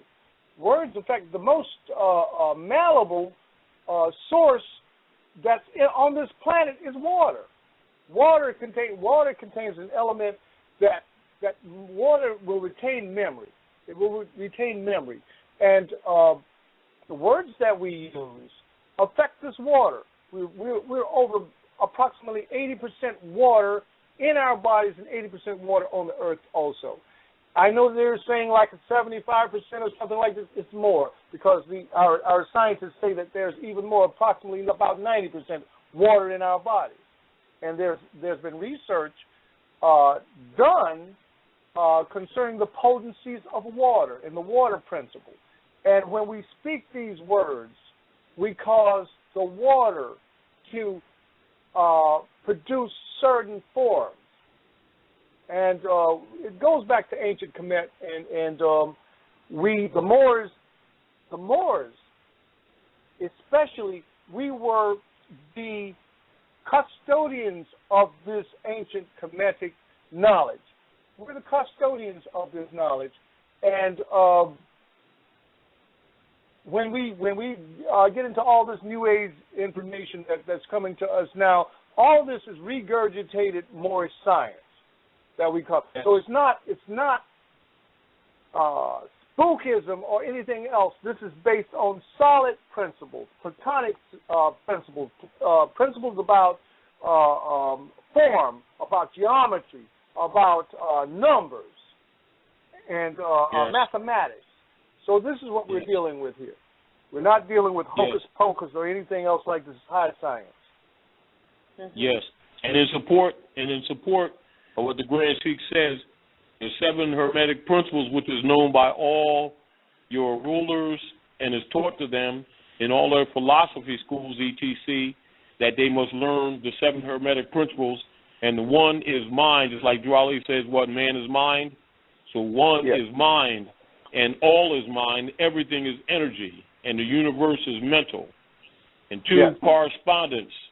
As it is above, so it is below, and as it is below, so it is above, and that is symbolized by the geometric symbol of hex alpha, which is the trine up and the trine down, which is often known to the general masses as the shield or the seal of Dawood, or what they would call the Solomon seal, and some people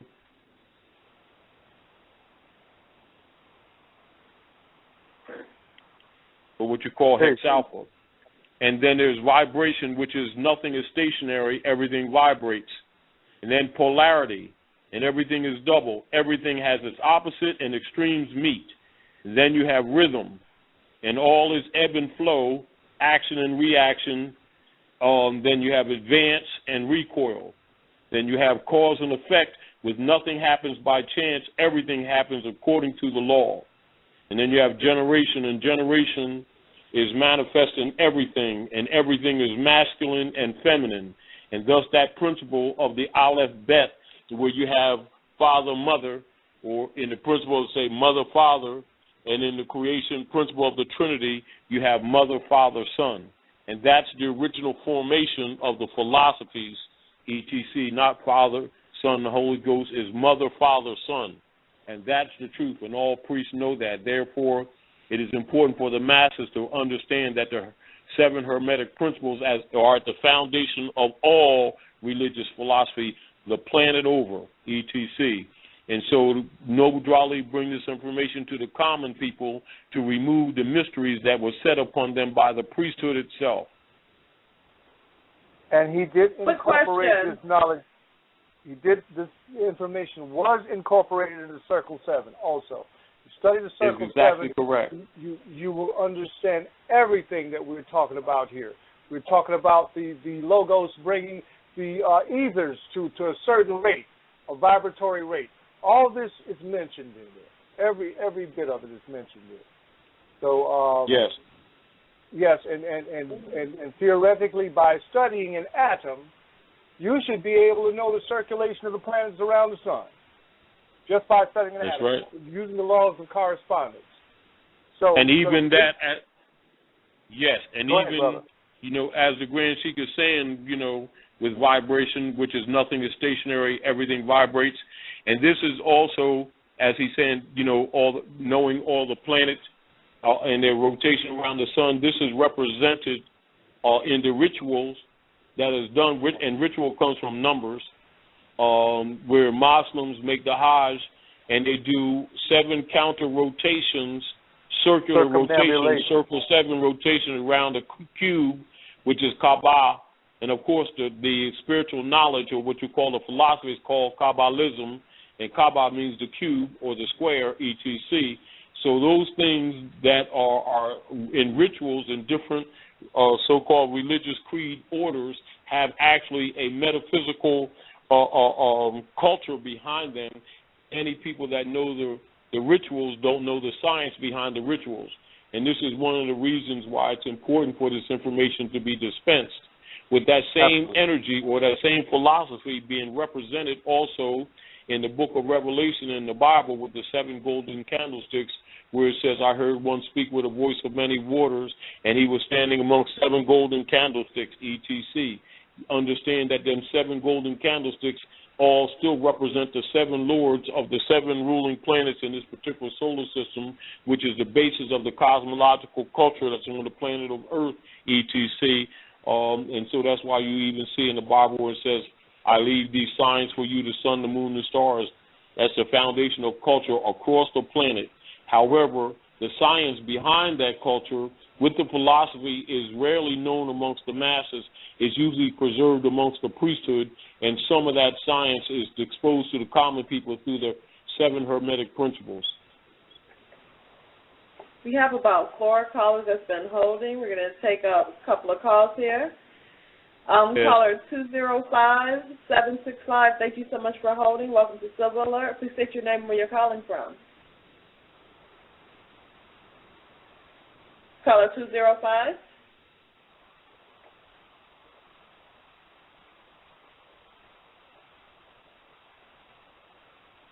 Caller 860-306, welcome to Silver Alert. Islam. Anaid, how are you? I'm doing very well. This is Anaid and Roz. And I was going to say something, but you know what? I'm just going to let Roz speak because she wanted to mention something. Okay. Well, Islam, I don't know why she's still in that. I don't know what she wanted to say. She'll come back on that. But we are obviously together. She's visiting here, and we'll be in New York together at the class tomorrow. But what I wanted to say in getting with Prophet Noble Drew Ali's work, I'm going to be brief and just say, because I can only speak from my own sojourn and experience and what I think other people say and or will experience. The work that he did, like when he tailored the Circle 7, Divinely Prepared, and all of the stuff that he's done, I have found that when you first read it, as you go back, you have to read things over again anyway as you develop. But his work is very, I'll say like revelations. In other words, it comes to you, and the understanding and the gift of the understanding, as people would say, I prefer calling it like a revelation of the word, comes to you as it comes to you personally. In other words, when it comes to me, it may come at one time and comes to someone else at another time. But that's how it unfolds, because you'll read it and then it's unveiled, not revealed, really unveiled, taking the veil off, not reveiling it. It's unveiled to you at certain times. It's like it hits you as what it is to unfold for you to actually understand what was written. Because I used to say to people when I first came in, and I used to say, well, where did you get that from, those quotes that you're saying by Noble Drew Ali? What book is it in? I don't have that book. Give me that information. Where did you get it from? And I found out that it was always in the same books, the Moorish literature, the one which is published, articles basically that was published for public in it, the Moorish Guide newspaper, which is why some people will call the Moorish literature book the Moorish Guidebook, and the 101s, the Circle 7, etc., like that. That information and through all the prophecies and statements, but many people didn't even know about the prophecies and statement because that is definitely one book that was kind of hidden from the people to obtain. But that's another book that I know you didn't mention earlier, but is good to mention is the oral statement. So all of this stuff, it was really already in the books that even some people listening here have.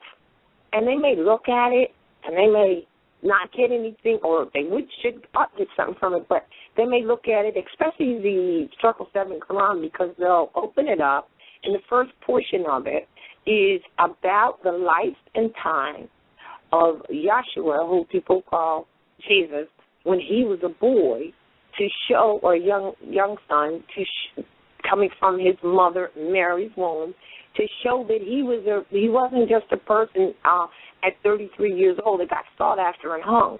So it brings to life this being that came here, this prophet, really, and it talks about that because you don't get that in the typical Christian or bibliophilic as it has been altered. You don't get any of that. So it opens up with that. So some people were like, well, I don't know, I don't get these lessons. Then it goes into instructions, and those instructions are like an oracle for the exact problems that we have today. So when we look at what the Prophet Noble Jirali bring, and how do you get something out of what especially the Circle 7, how do you get something out of it? Look at it as for what it is, tailored prophetically to deal with the specific situations we Moors here find ourselves in, particularly where it is involving moral and spiritual development, which is why the movement is divine and national. Because, as I heard Todd say earlier, if you have the wrong concept, even when someone gives you the right answer, you really still don't get it. So we have to bring ourselves to this spiritual awareness and development first in order to receive these divine instructions, because they are divine instructions. Just as law is the supreme law is really divine law, which really cannot even be written. So this is why the Constitution, which I think I refer to as one of the most religious documents out there for the common people to even have access to, it is only limited because actually it really isn't for us, it's for those who come to our land and the law to follow in it. So I just wanted to bring things back to those who are reading some of the Prophet's literature. Go back. Quick question, on it. Roz. Mhm. I'm sorry, go ahead. Mhm. I was just going to say go back on it and read it again if you have to, because it's going to unveil itself to you as to the understanding that is within it. Right, I see what you're saying. And speaking of divine, what was going on during the time period of the writing of a divine warning by the prophet for the nation? Was that something? Wow. Mm-hmm. Sorry, go ahead. Well, I think that what was going on, to answer, is written in between the lines of what he wrote. Because what right, was so I'm going saying, at on, what time period was that when that was written? Did the divine warning by the prophet come prior to the Circle Stop, what you said, the Holy Quran actually being compiled and already written? Well, you know what? I don't know. I can't give you the exact publication date for that, because that's just like any writer, okay? Any writer right now. Has stuff that they've written that may not even be published yet. I know Prophet Noble Jirali was on a prophetic sojourn to impart information. So those things, without me being there and knowing exactly when they were published, we do know that they're published before 1929, somewhere in between, published, that is, between 1913 and 1929, which is what, 15, 16, know this.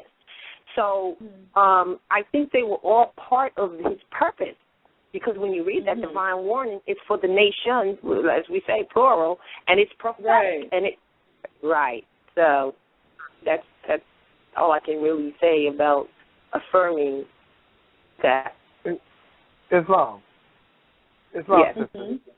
Thank you for clarifying that. I'm holding in my hand the Moorish literature guide that was founded by the Prophet Noble Drew Ali in the year 1928, and where the divine warning is on page 18 in this original guide. This is the material in this pamphlet was published by the Moorish Guides National Edition from 1927 through 1929 by Prophet Noble Drew Ali, founder of the Moorish Science Temple, and the Prophet passed off the scene, passed form, as we say, July 20th, 1929. What happens is there are excerpts from this guide now that I'm holding in my hand. There are excerpts from 2 letters by Prophet Noble Drew Ali, reincarnated. The spirit of the Prophet reincarnated into another form August 7th, 1929, and declared that he was Prophet Noble Drew Ali, reincarnated in Prophet Noble Drew Ali, founder, taught from 1929 to 1945 together. In this form, he taught through the mails as well as in person. So you were dealing with... Can I ask a question? I mean, just to ask. Reincarnation, and as scholars would know, reincarnation does not, in fact, happen in grown adult people. Reincarnation happens when you come back as a baby through the womb. So the claim of reincarnated anything has, it's absolutely questionable, and that's just the truth. No one can be reincarnated into an adult body. That is not even possible. That's not what reincarnation is. So they really are using the wrong terminology. They are. One definition. Can I interject? As a matter of fact, as the history shows, there was about 4 different people that claimed to be Noble Drew Ali reincarnated also. So that must be that also, from a historical point of view, that also must be dispensed. And this included also the one known as Farad Muhammad, that later became a leader for the Temple of Islam, which became the Nation of Islam, etc., as well as John Gibbons Eel, who was the Prophet's chauffeur, as well as Dingle Eel, etc., and there was actually a few others that are less note. But the real deal is, and this is back to where one of the things that the Prophet taught against, because people get caught into deifying rather than staying focused on the mission. And this is what I was talking to you, Santasha, earlier about, and then people get caught up in those debates. Right. Yes. And the deal of it is when the mission is the mission and the work that was already laid out and everything was built on it. And this is where the Prophet laid out also the principle with Moors that keep on doing that practice. He says, I've given you more than enough to save yourself. I've given you more than enough. Now go out on my word and redeem your people. And he said, if I could only get you all thinking again, you would save yourselves, which is his appeal to the Moors to use the principle of common sense upon which all the world's common law is built, which is built on the common customs of your ancient traditions and customs upon which your knowledge of your culture trumps all statutory codes and laws and legislatures, etc. And this is the principle upon which how the common law is brought to the table, i.e., therefore you must know your pedigree. And so what the Prophet always promoted is for Moors to go back to the state of mind, to their ancient mothers and fathers, and study themselves. That's why I would say, if you would ask me what to study, I would tell you, study yourselves. If you would ask me what to study next, I would say, study yourselves. If you ask me if you had studied well and would ask me what to study next, I would reply, study yourselves. And the real deal is he's trying to get the Moors to stop deifying all the prophets and start paying attention to what the prophets are teaching them so that they can redeem themselves from the Roman yoke that is really the problem of themselves and the world, etc. And you know that's very true, and I agree with everyone. And just let me qualify: any time that we are quoting the Circle 7, we are reincarnating the prophet. We're reincarnating the prophet. Anytime we are speaking, anytime you're speaking my words, you are reincarnating me. you are reincarnating my ideas. Anytime these ideas are coming forth in other people, I think that that's a misunderstood statement, and I think that a whole lot of the spookism has gathered around that when that's not actually what is being said. It should be understood that this is an expanded, this is not something that's static. I mean, this is something that's dynamic. This is a movement that's dynamic. The prophet he's passed the scene. We don't say die. We don't say die because that energy continues. The prophet's energy continues. The prophet, as a matter of fact, the prophet made a statement. He said that he would be able to do more. Once he leaves this physical plane, yes. Once he leaves this physical plane, he will be able to do more because he knows that all these other minds that have absorbed this literature will begin to reincarnate him. So it's not just the Prophet Noble Drew Ali. You're the prophet. We got Prophet Noble Drew Ali's all over who are living this way. It's almost the same thing as the Christ principle. And he would say, yes, and he would constantly say to the Moors, imitate I your prophet. And he would say, this is your, he would say my movement. He said, this is your Moorish movement. This is his degree. And that's the charge he put on the Moors. Yes, the prophet is the degree. This is the degree of learning. Yes. And he's not saying that, he's saying that you are the same. You are the same. There's no difference. And this is the whole message that's in the Circle 7 if you understand it correctly. Saying that this, I'm standing as an example of what you should become. This is what the Yeshua is saying in that entire thing right here. When he becomes the Logos, he says, I came to show the possibilities of man. Yes. This is why I'm going through all this, to show the possibilities. And this is what the prophet demonstrated to us. That these are the possibilities of you. You have to understand this. Beautiful. Go ahead, brother. Beautiful. You know, and this is where the prophet also, when people study the prophet, one of the difficulties is to get the people out of spookism. And this is, again, when you study Noble Drew Ali, where in order to even, to discourage that kind of spookism, worship the prophet type thinking, he even made it very clear that part of his mission was to removing the middleman of the priesthood, that the people might place their own hand in Allah's hand and all would be well, which is also, as me and Sentasha was talking earlier, about the Book of the East, or the mysteries of the Silent Brotherhood of the East, which is the actual second half of the Circle 7, ETC. And this is where the mention is talking about the priesthood. And I'd like to read that real quick just for the readers. Although you all have this, for the listeners, this would be a good insight into the prophet's philosophies in relation to the priesthood, ETC, i.e., that has kept the world in darkness, ETC. Because keep in mind, when you read the questionnaire, he says, the literature, the Holy Quran, ETC, he says what? These lessons have been held back from the outside world. And so we must look at the workings of the priesthood, etc., to understand part of the mission of the prophet. And I'll read this, the mysteries of the Solemn Brotherhood of the East. And keep in mind, this is the other half of the Quran, Circle 7, that all the Grand Sheiks, ETC, have, and they're supposed to make available to the people as they rise in degrees, because it is said that Islam is given in degrees. Yes. Chapter 8, the Council of the Seven of the World. In every age since time began, but 7 sages lived. And at first of every age, these sages meet to note the course of nations, people, tribes, and tongues, to note how far toward justice and love the race has gone, to formulate the code of law, the religious postulates, and plans of rule best suited to the coming age. An age had passed, and lo, another age had come. The sages must convene. Now Alexandria was the center of the world's best thought, And here in Philo's home the sages met.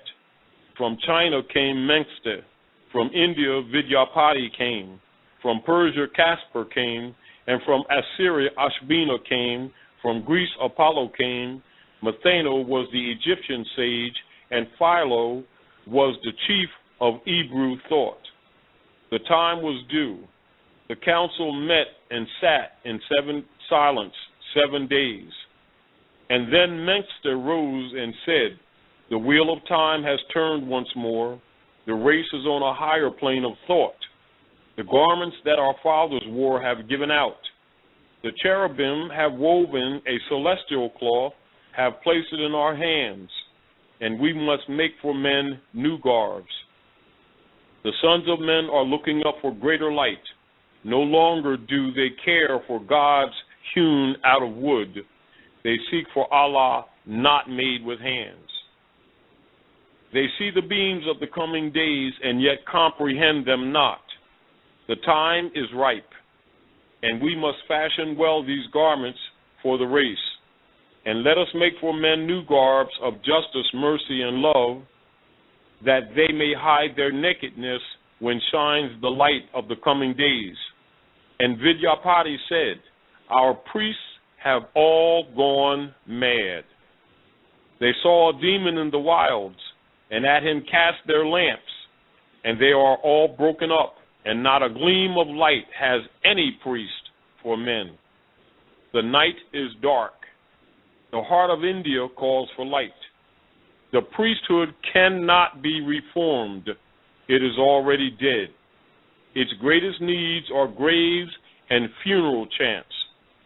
The new age calls for liberty, the kind that makes each man a priest, enables him to go alone and lay his offerings on the shrine of Allah. And Caspar said, in Persia people walk in fear. They do the good for fear to do the wrong.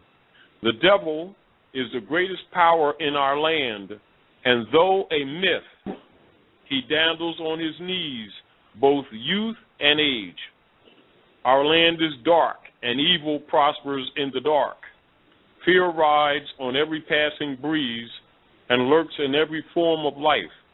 The fear of evil is a myth, is an illusion and a snare, but it will live until some mighty power shall come and raise the ethers to the plane of light. And when this shall come to pass, the Magian land will glory in the light. The soul of Persia calls for light. And as you can see, many priests aren't fired up for people to see this or to read this literature, because it exposes the priesthood as being what? Obsolete, dead, etc., and have nothing in light to offer humanity. Therefore, it is vital to recognize that the prophet is a liberator. And this is, again, why a lot of people who know this information aren't fired up about Noble Drew Ali, because this information will do what? It will tear false institutions down just by it being exposed to the common people from whom it was held back. And Islam. And also, it is vital that we learn love, to love instead of hate. It is vital. This is the key right here, and to understand that we are all embodiments of knowledge, all of us who are studying this. So the prophet, when he spoke, he didn't speak to one person. So you have different interpretations. You have interpretations where he taught about herbalism. You have interpretations where I think that he probably spoke about astrology. He probably spoke about metaphysics to some. And you have all these different pullings away when actually they are one. All this knowledge has to come back together as one big body, and not see each other as contenders towards each other, but see each other as complements to each other. We are complementary. That's right. All this information that we have is complementary. It is through the collective consciousness. The collective consciousness where Allah is. Allah exists in the collective consciousness. It's not no spookism thing. It's a collective consciousness, even the consciousness is in plants. When you are harmonized and you're one with yourself, then everything is harmonized in one. You're one with you, I'm Brother Taj, I'm Sister Santasia, I'm all of these, I'm the sister who just now spoke, I am these and I am more, and I am the Prophet Noble Jew Ali also. Yes. So we are all Thanks. collectively. Yes. All right. Now, we do have several more calls that have been holding before we close out. But Sister Roz, are you still there? Okay, I thought she was still holding on the line. Oops. I'm sorry. Yeah, so I'm going to place you on a brief hold. I'm just going to take several more calls, okay? All right. Are you talking to me? Okay. Yes, uh-huh. Oh, okay, yes. No problem. Yes. Okay. Mm-hmm. Okay. Caller 410-664. Welcome to Silver Alert. Please state your name and where you're calling from. Peace and blessings, everyone. My name is Sister Maia. I am enjoying this call. Okay, I have a question. Okay, when you talk to people who have no knowledge about Moors and they ask you certain questions of what is your definition of the word Moor, because they believe that Moor is a color. And they said when and where was the term Moor used, and they also think that word Moor came from the Albions. And, you try to tell them, and then when you try to get other brothers to explain it, because I'm quite sure other brothers could explain it to them who've been a part of Moor Science Temple longer than I have, could better explain it. They don't step up, because these people, they know African history.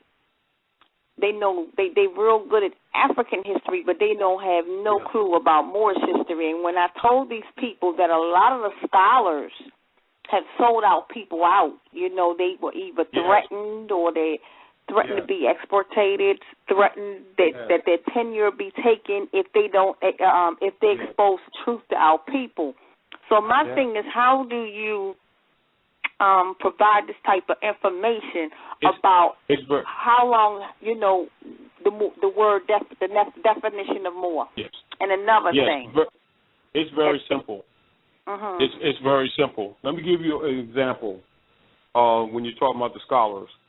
Mm-hmm. A few years back, in the late, I think it was around 201 in that area, 201 or 202, Ivan Van Sertima gave a lecture at Temple University in Philadelphia.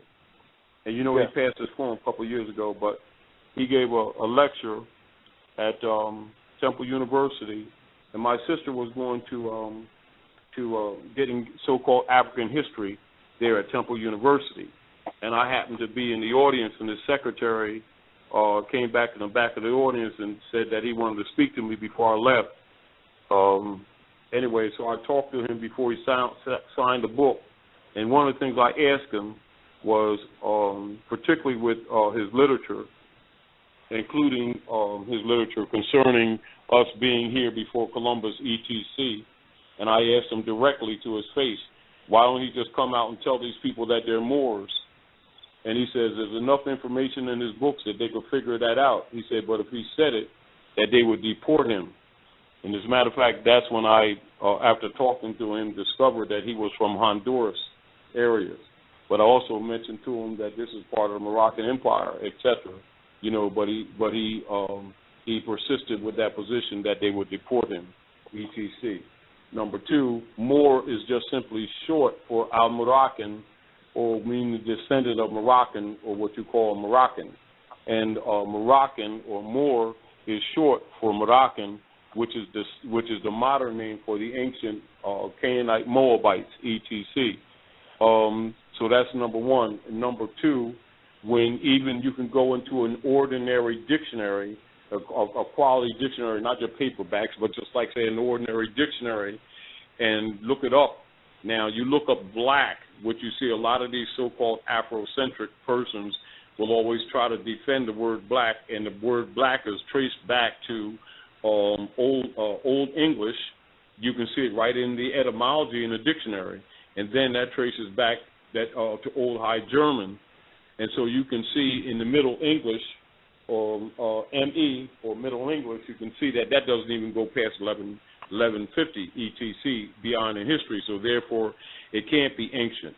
And this is another fraudulent position for so-called African scholars, because you can go into world history and you'll see that the name Moor and the name African is used synonymously in world history, and particularly in European history. So when you hear the terms of so-called brothers being schooled in African history but don't know who the Moors are, they're absolutely lying, because Moor and African is used synonymously in all of your early history books, and anybody who says to the contrary is lying their keisters off. Number two, you'll see in the dictionary where it will give you the matrix of the etymon of those words, and it will immediately show you that black is an adjective, and you know there's 8 parts of speech, and in third grade grammar, a child knows that a name of a person, place, or thing is a proper noun, and that black's an adjective. Therefore, without going into the linear entries, you already know it can't be the identity of anybody, but it is indeed a sociological brand. Then you look right in the same dictionaries, and you look in the morphology of words, etc., and you find a compound word right beneath the word black, and it'll have broken up with the separation of the adjective from the noun, and its matrix will be a noun, and that word is black, then a dot, then the letter A, then a dot, then the word more capitalized, and then it'll separate the adjective from the noun, and it'll say more, and it'll be proper, and it says any African, woman, man, or child, i.e. Negro, etc., more, the proper name, etc. So even without going into what you call great historical depth, you can quickly find that out. Not only that, you go into European history, and you know most of our people, even those who go into so-called Afrocentricity, are into it because of their efforts to get out from under this European's jurisdiction and his abuse of culture, history, etc., and his abuses of us. Well, you can go right into European history, into the Renaissance, which is the science that the Moors used of their education that brought them into the modern era. And all of Europe will do what? Tell you about the Renaissance, and who established the Renaissance in Europe? The Moors. And so the deal is with these so-called Afrocentric scholars that keep on acting like they don't know, it is very clear that anyone with a little bit of world knowledge education will recognize that they're compromised and that they're lying. Right. Okay. And another thing, could you please explain Chapter 48? Because a lot of Moors are not clear about it. About we, as a clean and pure nation, do not wish to amalgamate or marry into the nations of the pale skin, nations of Europe. Yeah. They don't understand that. Yes, they do. See, you have to know world history in order to understand that. You have to understand that that is a political principle that's set up by the prophet, because when you know the real history of the secret Treaty of Verona, if you're part of the show, you would understand that the mission of colonial operations in the Western Hemisphere is to crib, or what you call steal, the birthright of the Moors, or reclaim the estate, which is why one of the systems that European is doing to claim himself to be American when he's European, and this is also why they set up the system of what they call Indians for Moors who would compromise themselves against the bloodline and create what is known in the FBI papers as schisms, etc., which would be termed in common language as divide and conquer. And as the brother was talking about earlier, where they were dealing with these issues, what they call the light-skinned Negroes, where they're really representative of the Europeans marrying into the people, particularly taking mating with the women in order to get the estate, etc. And this is the basis upon which they've been operating. So you see all the so-called persons calling themselves Indians. You can go to any so-called powwow, and that's right. I've been what to you them, see yeah. is majority. You'll see majority look like Europeans wearing beads from our different tribes, etc., So that was a method by which they were actually stealing the birthright under a fiction that they created called Indian, which is a fiction just like the Negro fiction, etc. And then once the people agreed, they came under the jurisdiction of the Bureau of Indian Affairs, and then they would steal the lands and sell the lands to some corporate entity, etc. And this is why you see a lot of the so-called tribes around the country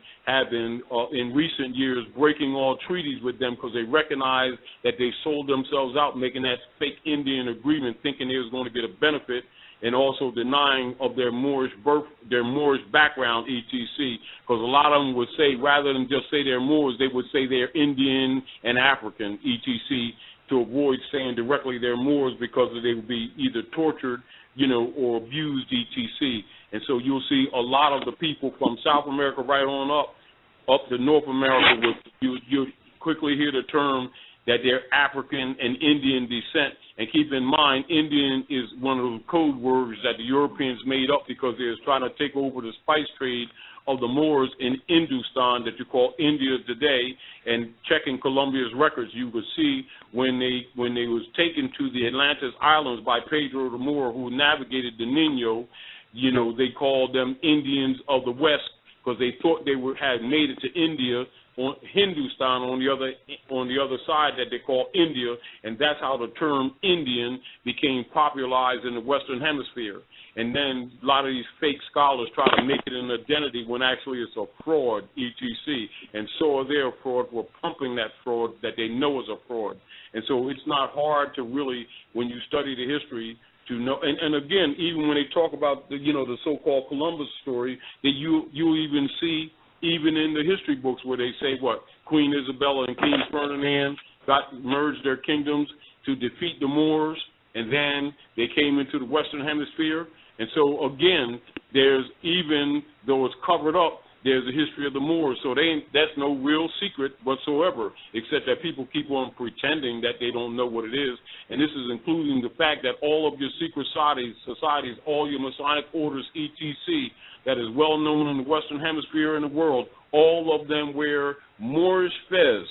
And so for anybody, scholar or otherwise, to pretend they don't know who the Moors are or to pretend that they're confused about this thing, they're full of crap.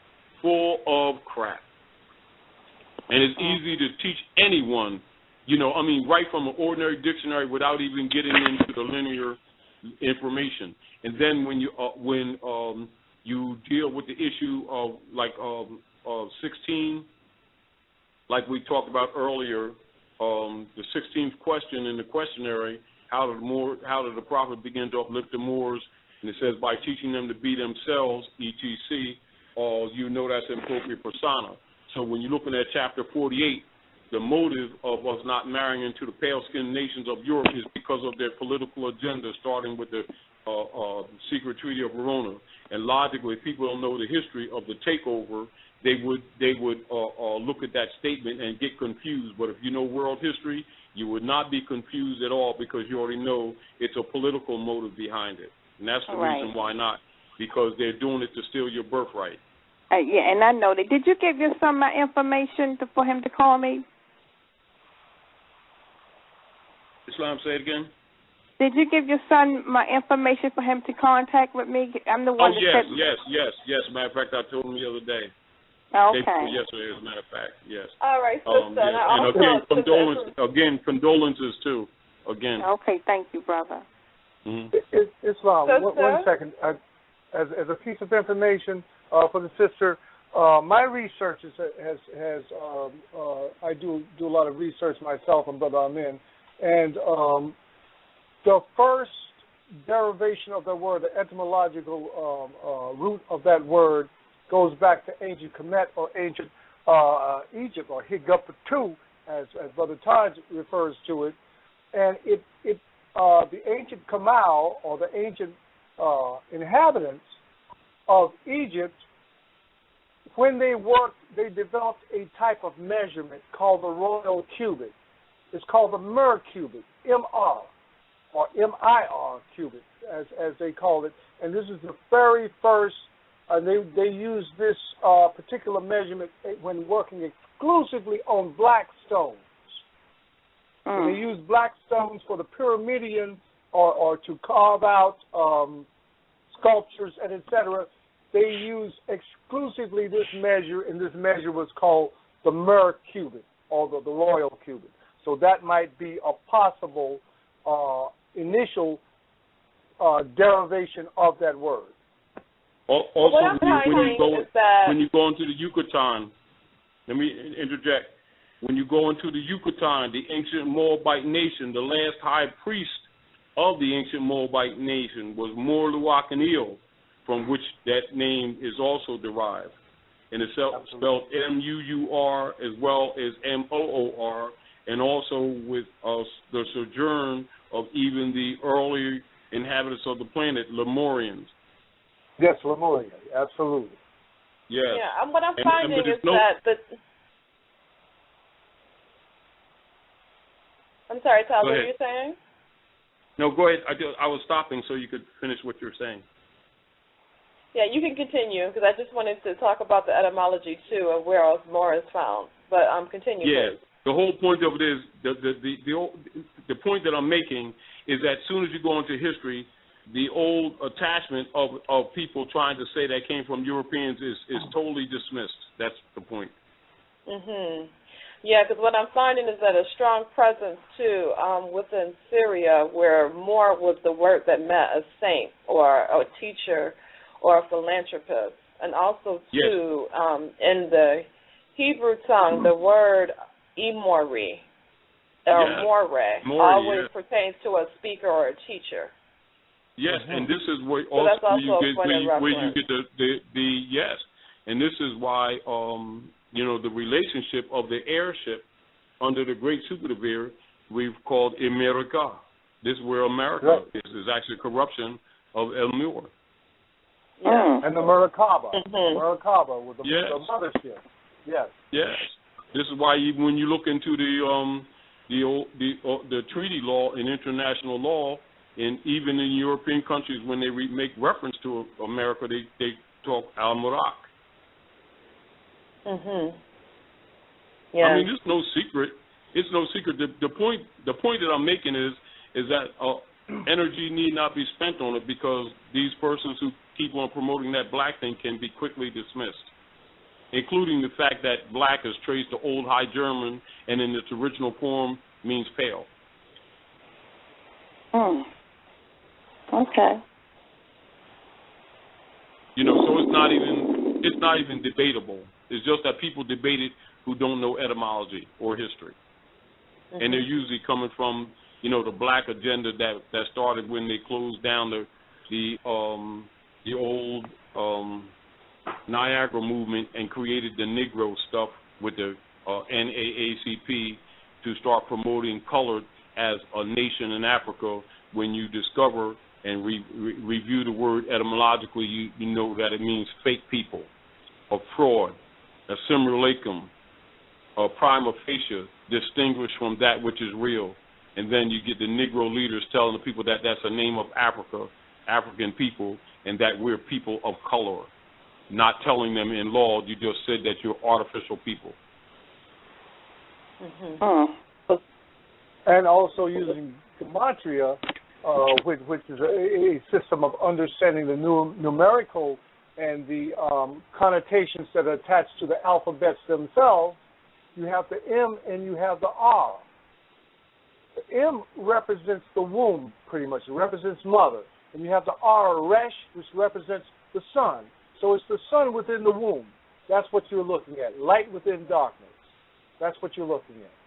And in harmony with that, what you were saying earlier, Grand Sheik, about the art of the Kabbalistic alphabet, Resh, or what you call that stem, Resh, which is in its philosophical and metaphysical deals with the Kundalini, or the activation of the 7 chakras, which deals with the spinal column going into the medulla, and the activation of the pituitary gland, etc., from a metaphysical and spiritual instructional place where it's not taught to the masses.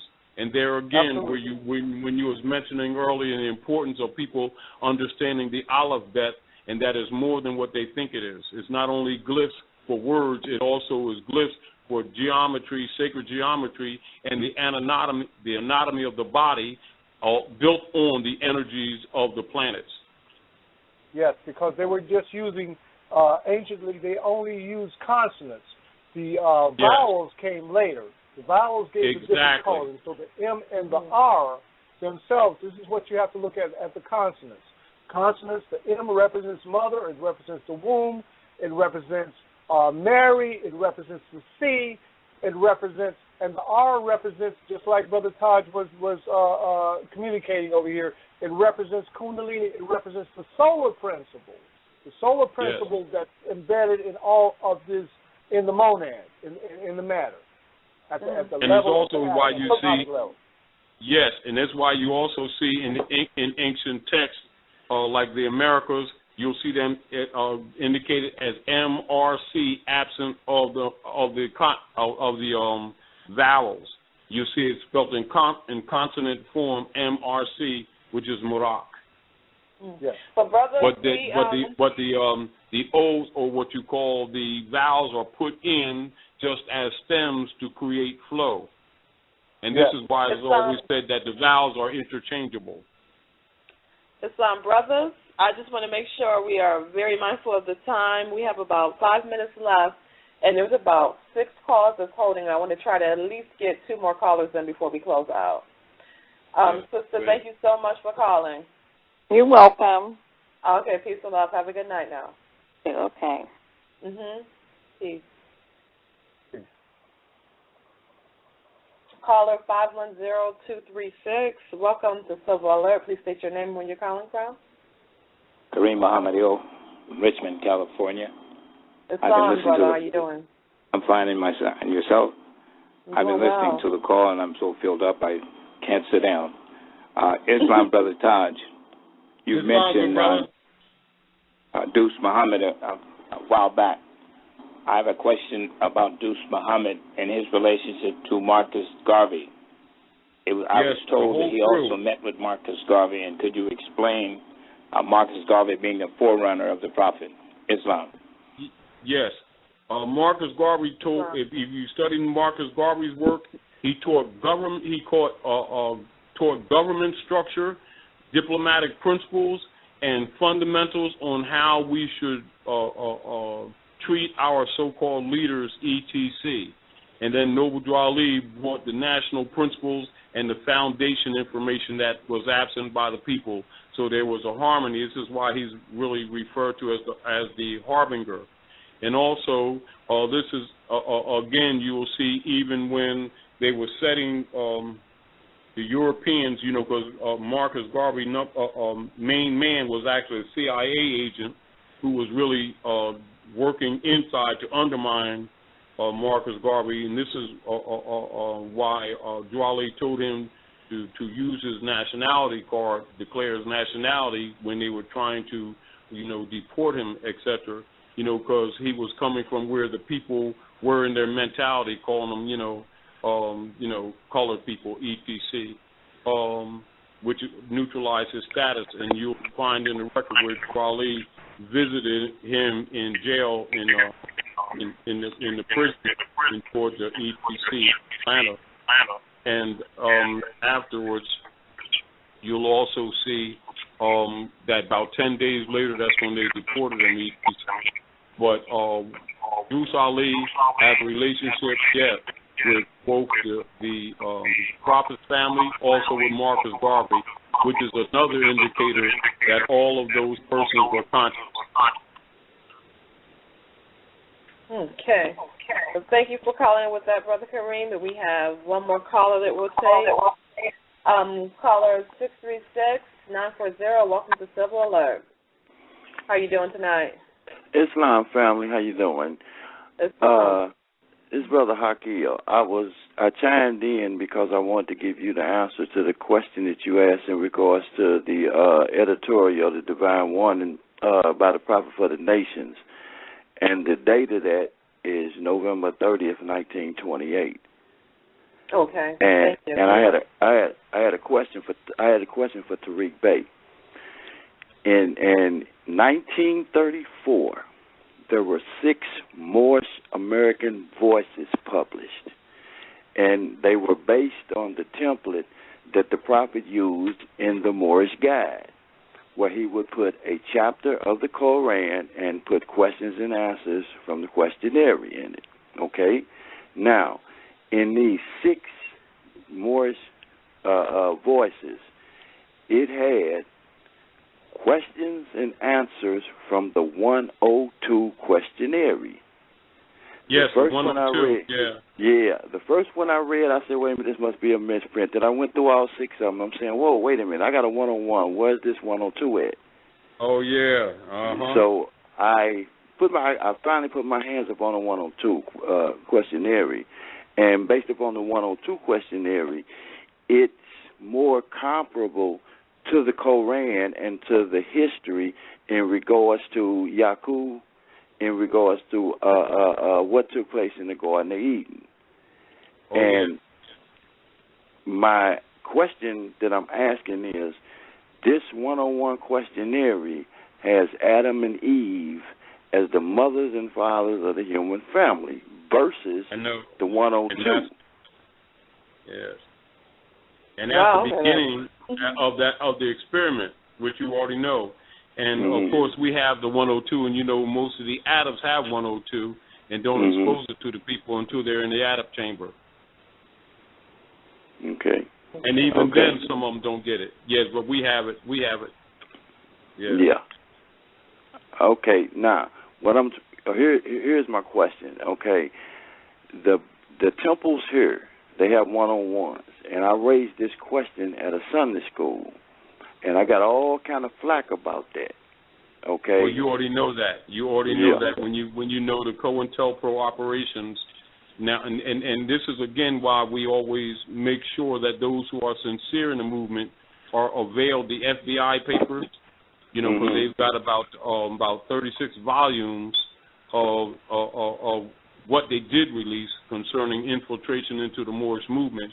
And I would suggest anyone to look at COINTELPRO operations, what it is exposed, and also the FBI papers, and that'll answer most of their questions about what is called the Great Sellout and why you see a lack of cooperation, like when you start really studying and find out the truth about this movement, how a lot of people who you would think would be happy that you brought this information all of a sudden get upset with you when they're supposed to be disposing this information and charged with taking this learning to the rest of the civilized world, etc. And it's not hard to understand why there's no schools in the temples and there's no newspaper left. As you said, you know, when the prophet said, our own newspaper is the most powerful weapon in the hand of our group today, and you notice that there's no newspapers. I don't think we need to say anything else except to get to work, because we already know that the movement's been infiltrated and too much of the so-called administrative body are compromised. However, the temple is right, and unfortunately the temple, the structure of the temple gets charged for actually activities that's taken place amongst a compromised and sellout administrative body who won't reveal a lot of these truths. But anybody that does some research will quickly find out what the prophet was saying. Are you ready to lose those love handles? Do you work hard to stay in shape and eat healthy, yet you can't get rid of stubborn fat? Now there's a clinically proven way to help you look slimmer without surgery or downtime. It's called Sculpture. Sculpture's innovative procedure destroys fat in just 25 minutes with visible results as quickly as 6 weeks. Sculpture sounds amazing, right? Check it out for yourself by clicking on the banner or go to goodbyefat.com.